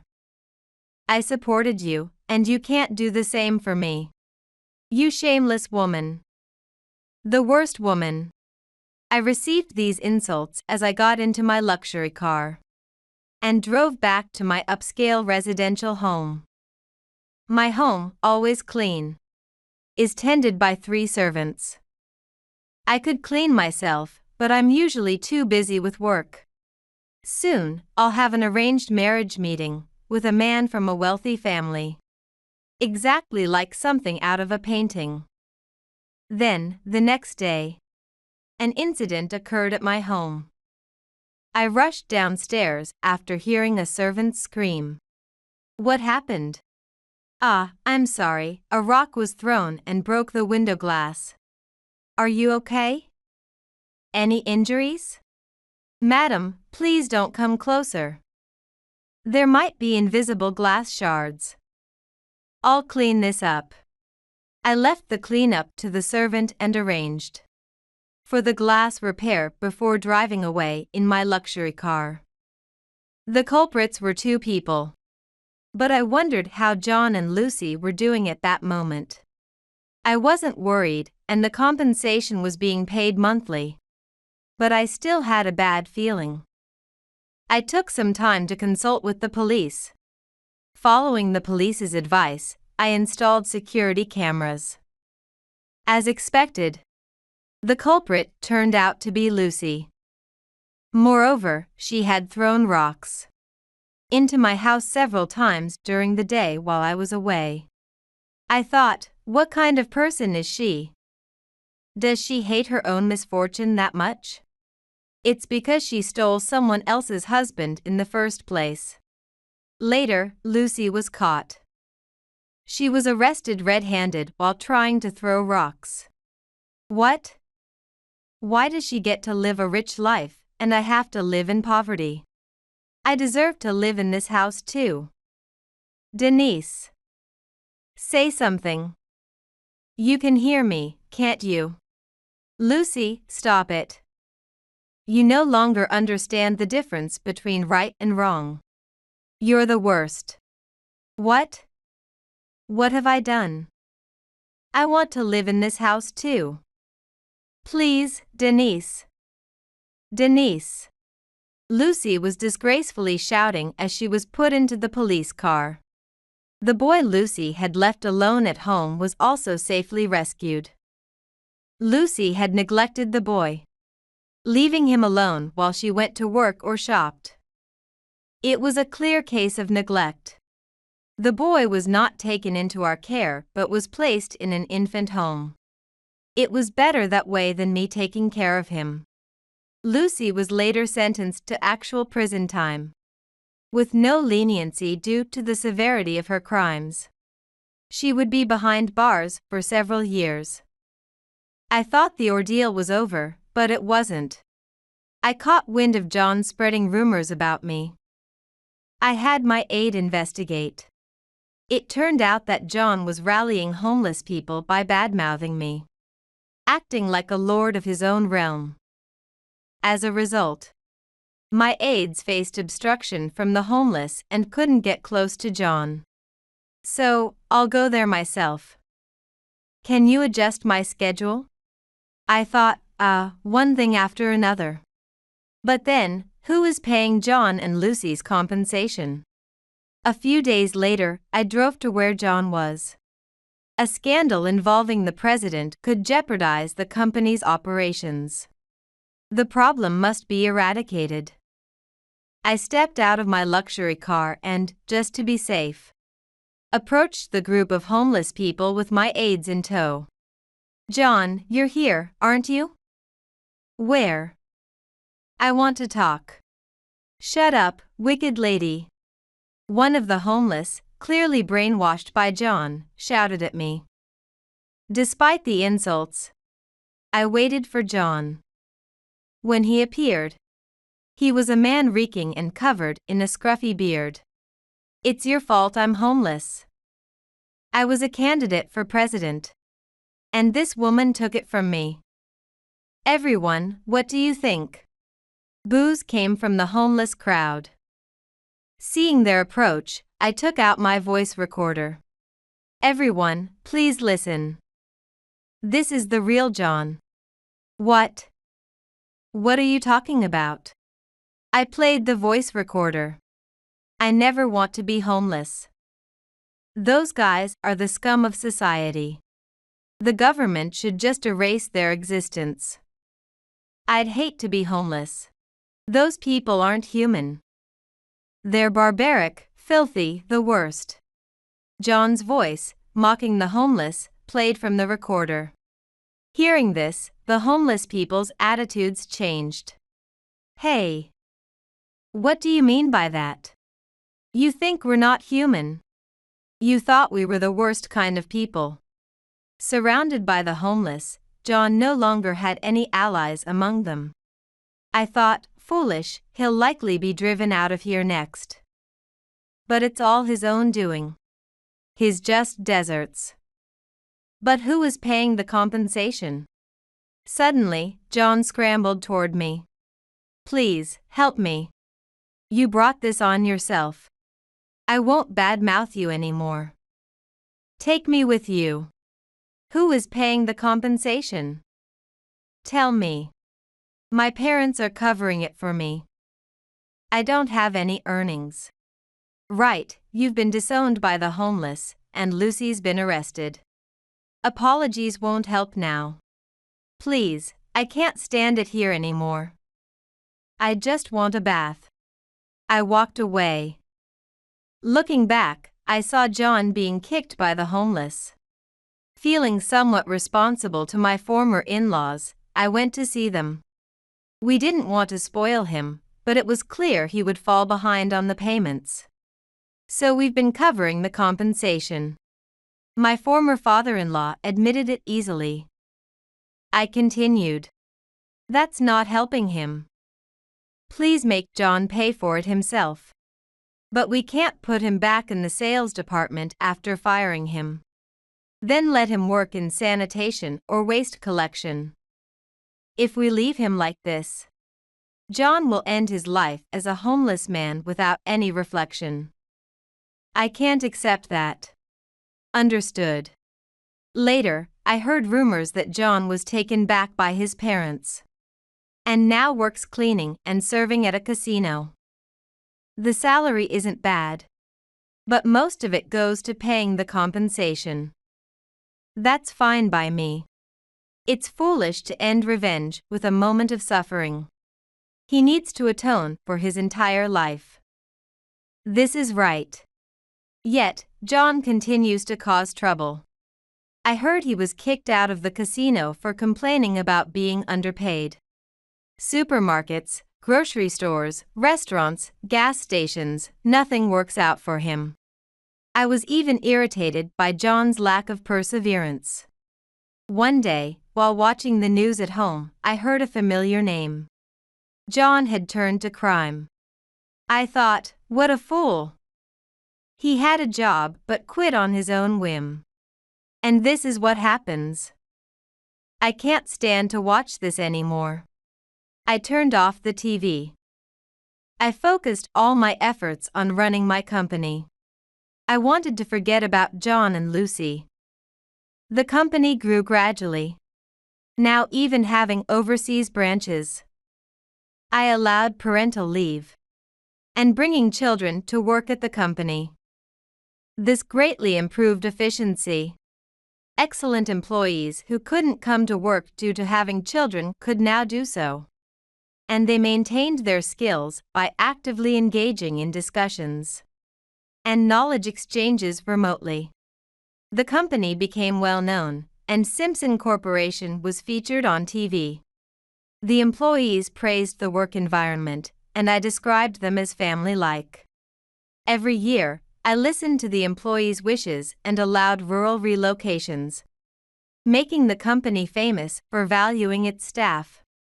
Thanks to this, the competition for job hunting became extremely tough, and it was a very narrow path. Even students with poor grades but specific skills, like being good at makeup, were actively recruited into their desired departments. Academic background didn't matter. Motivation and energy spoke for themselves in society.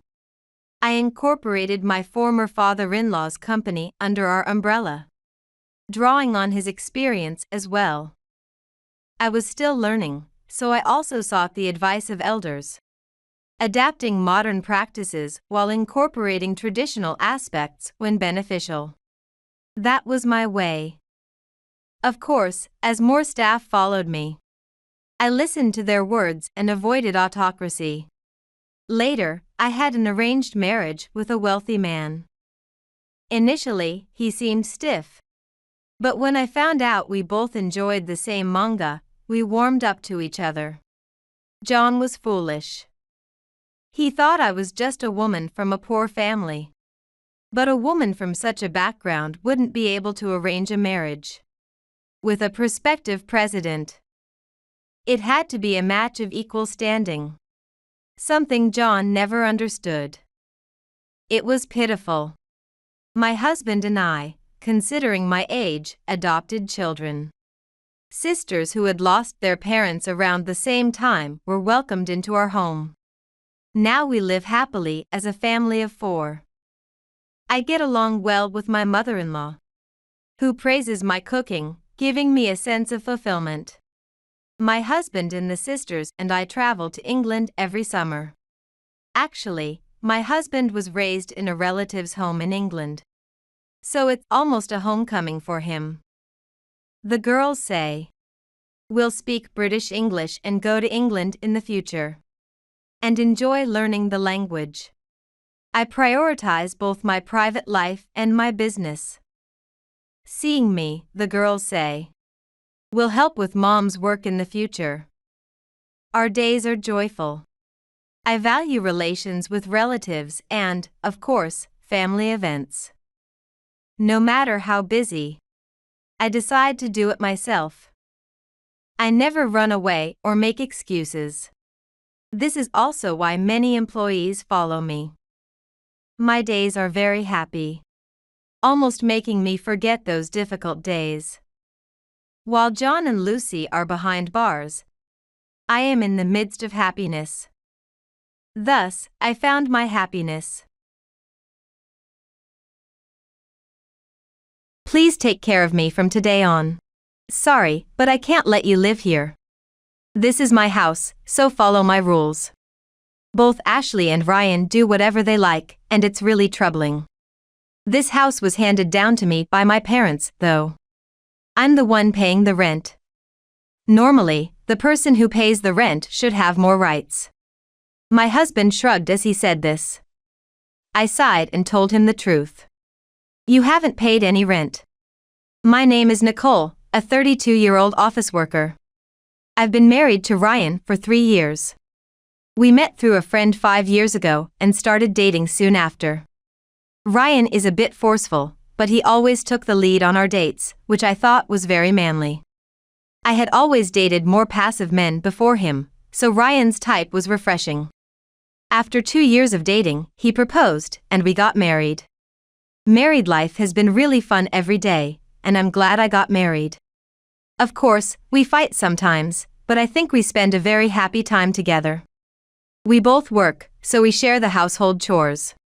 Ryan can't cook, so I handle the cooking, and he does the cleaning and laundry. Although we had a balanced life, it wasn't without its problems, mainly caused by Ryan's sister, Ashley. I met her for the first time when we went to greet Ryan's family for our marriage, and I didn't like her from the start. Wow, Ryan chose such a plain woman this time. She must be the least attractive one you've ever dated. Despite it being our first meeting, Ashley said such terrible things to me. Thankfully, Ryan's parents scolded her, but her cruel words really hurt me. And since then, she has been annoyingly meddling with me. During family gatherings at Easter or Christmas, she always belittles me. Ah, you're still not dumped? But maybe your marriage will be over next year. Ashley talked as if my divorce was a given, and I was dumbfounded. She is beautiful and well-featured, while I am ordinary and plain. Maybe that's why she likes to tease me so much. But it's really infuriating to be spoken to so spitefully. I go with Ryan to visit his parents because they are good people, but I feel awful when I see Ashley. She was always single but got married last year. I was a bit relieved. Since she lived at her parents' house, she would move out once married. This means that I would hardly have to see her at my in-laws' house. And maybe getting married would settle her down a bit. I blessed her marriage, thinking so, even though she said terrible things to me even then. I'm marrying the president of an IT company, so I'm a president's wife now. Don't talk to me casually anymore. You're not in my league. Ashley always looked down on me, but I was surprised when I first saw her husband at the wedding. He was much older than I expected. He looked to be in his late 50s, or maybe even mid-60s. I thought he would be younger since she married the president of an IT company. Ashley is 2 years older than me, and she was about 32 then, so it was quite an age gap marriage. It wouldn't be surprising if people said she married for money. Apparently, her husband, who was divorced, hadn't planned on having a wedding, but Ashley insisted. The wedding was incredibly lavish, like a celebrity's. She probably wanted to show off with such a fancy wedding. In her wedding dress, she boasted about the luxury of the wedding to everyone with a triumphant look on her face.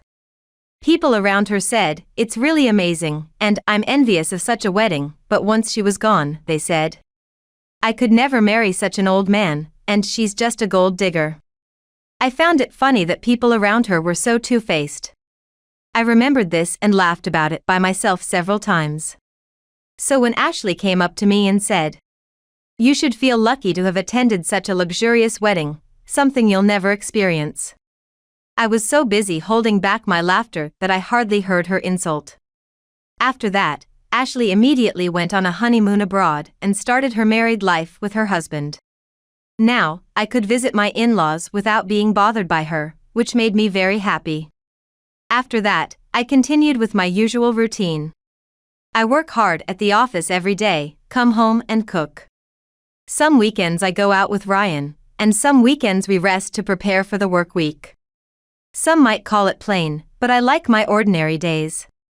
I've started visiting my in-laws with Ryan about once a month. I'm happy that Ryan and Nicole have been visiting us often lately. Has Ashley come back to visit since she got married? No, she hasn't shown her face even once since she got married. Even though she lived with us all this time, once she got married and had a wealthy life, she cut us off as if we never mattered. The in-laws said this with a self-deprecating laugh. I think my sister-in-law, Ashley, is really heartless. After all the care she received from the in-laws, to treat them so dismissively is just terrible. I despised her even more. I figured we would never get along. As I was thinking this, Ryan suddenly argued back at his parents. Don't speak so badly of Ashley. She's grateful to you guys. She's just prioritizing her life with her husband since they're newlyweds, and I think it's terrible to speak ill of your own daughter like that. Ryan scolded his parents like that. Although the mother apologized gracefully, saying, "Oh, I'm sorry, I didn't mean to blame Ashley." Ryan said nothing more, but I was disillusioned seeing him defend Ashley in such a clearly wrongful situation. I had a hunch before, but Ryan might be what you call a sister complex. He sides with Ashley unconditionally. So far, our married life has been without major issues, but it seems like trouble brews whenever Ashley gets involved. As I was thinking about it, a real problem occurred. It was about a year after Ashley got married. One weekend, she suddenly showed up at our house. "What's wrong, Ashley?" I thought it was rude of her to come without contacting us as I responded at the entrance. "Let me in for a bit." I didn't want to do that. Knowing Ashley, she would probably demand coffee or snacks and make me run around for her. It's a bit difficult right now. Huh? What? Are you acting like you have a say in this? This is Ryan's house, so he has all the decision-making power. Where is Ryan, anyway? My husband just went to the hair salon, he's not here right now. I'm still in the middle of cleaning, so could you please leave for today? I really didn't want to let her in. But Ashley persisted without giving up. I'm telling you, you don't have the decision-making power. Ashley yelled like that. Then, coincidentally, Ryan came back. I'm home. Ashley? What's going on? Oh, good timing, Ryan. Let me in. Nicole won't let me into the house. When Ashley said that, Ryan widened his eyes and yelled at me.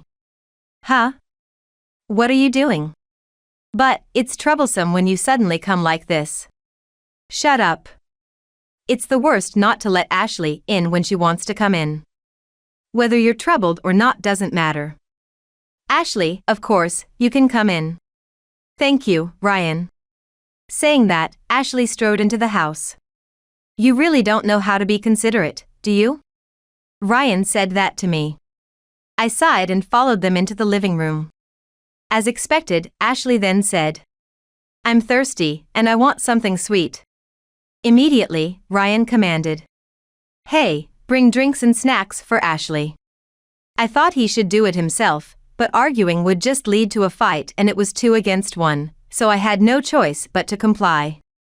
When I quietly brought out coffee and snacks, with a triumphant look Ashley said, You should have done this before being asked. I thought it was a waste to serve coffee and snacks to someone like her, but I just apologized with, I'm sorry, and managed to get by. After that, Ashley and Ryan started chatting happily, so I decided to go back to my room. Later, they were still talking hours later, and I was disgusted that Ashley hadn't left yet. I spent time in my room, and then suddenly Ryan entered. Hey, make dinner. What? Ashley says she's hungry, so make something. Seriously, you don't even try to join the conversation in the living room, you really lack common sense. Ryan said this as if spitting it out. My respect for him dropped further. Reluctantly, I went to the living room where Ashley said, I want to eat steak. I can't do that, we don't have the ingredients. Huh? You're useless. She came without notice, and now she expected me to have such things ready. Then hurry up and go buy the ingredients. Ryan yelled like that. I didn't care anymore. I was tired of the back and forth, so I grabbed my wallet and went to the supermarket. When I returned after buying the ingredients, Ryan and Ashley were already opening wine and helping themselves to some cheese and prosciutto. I watched them as I started preparing the steak. Then the doorbell rang. As I was about to answer it, Ryan stood up and cheerfully said, "They're here," and went to the door. When he came back to the living room, he had a pizza delivery in his hand. "Awesome, the pizza's here, let's eat it right away." Saying that, Ashley and Ryan happily opened the pizza box. "Wait, what about the steak?" When I asked that, Ashley said, "I felt like having pizza instead." What? If that was the case, she could have told me when I started preparing. She probably wanted to see my surprised face when the pizza arrived while I was still cooking. Ashley was grinning at me with a very smug look. She's truly nasty. Angry, I cooked my portion of the steak and sat down in front of Ryan and Ashley to enjoy my steak and red wine.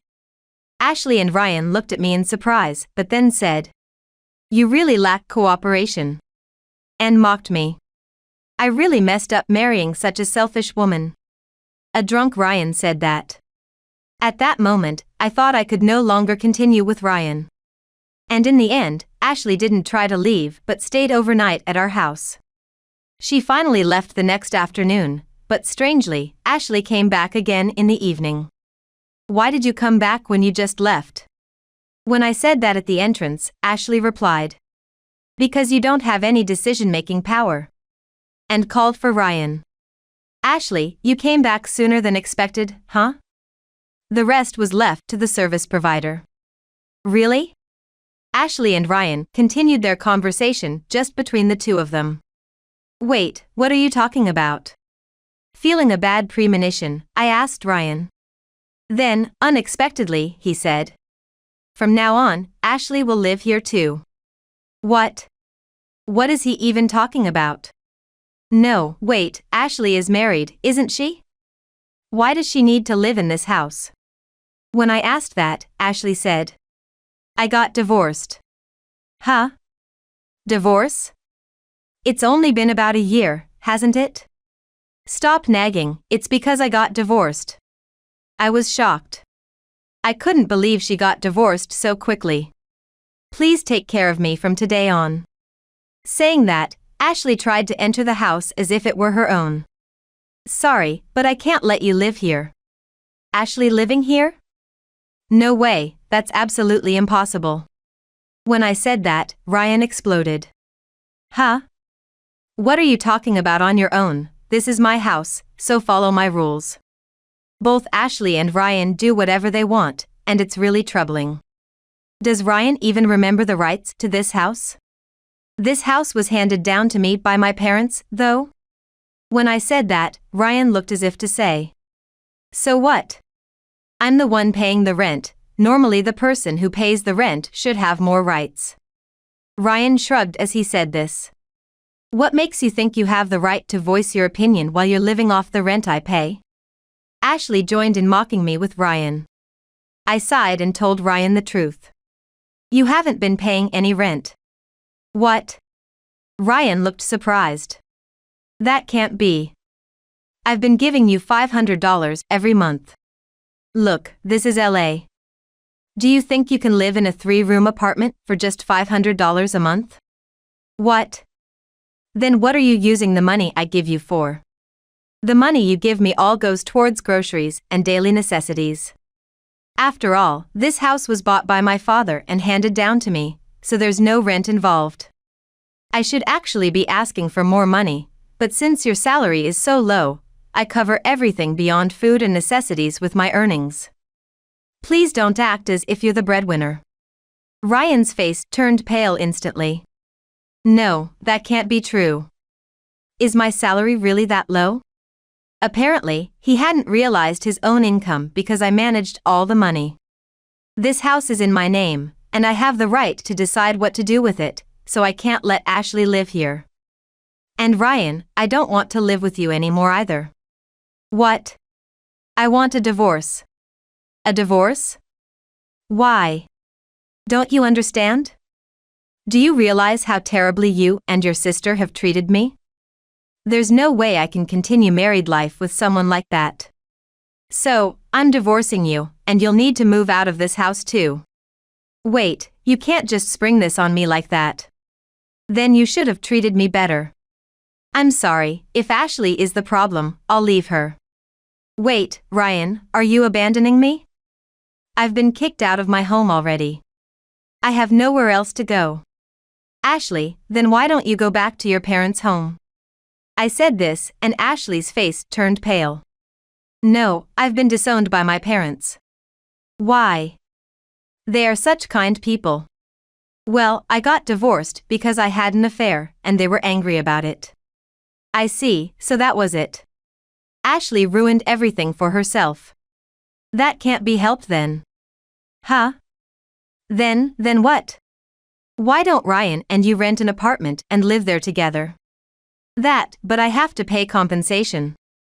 Well, you brought that on yourself. Anyway, I'm not letting either of you stay here. If you try to stay any longer, I'll call the police. Police? Ashley was frightened by the mention of the police. Ryan realized he was being abandoned by me and just slumped down right there. After that, I managed to kick Ryan and Ashley out of the house. They stayed in business hotels while they rented an old apartment and moved in. Ryan and I proceeded with the divorce through a lawyer. He initially resisted, but when I threatened to take it to court, he quickly agreed since he didn't have the funds. Now, Ashley is living with my ex-husband, struggling on his small salary. Despite needing to pay compensation, Ashley barely goes to her part-time job, so my ex-husband is burdened with their living expenses. Now he'll realize how much he depended on me. Well, I don't care anymore since I'm not involved with them. Meanwhile, I've turned this house into a rental property and am earning rental income from it. I now live in a single apartment close to my work. I'm focusing on my job, and a promotion is coming up soon. I think I'll avoid relationships for a while, work a lot, save money, and try out things I've always wanted to do.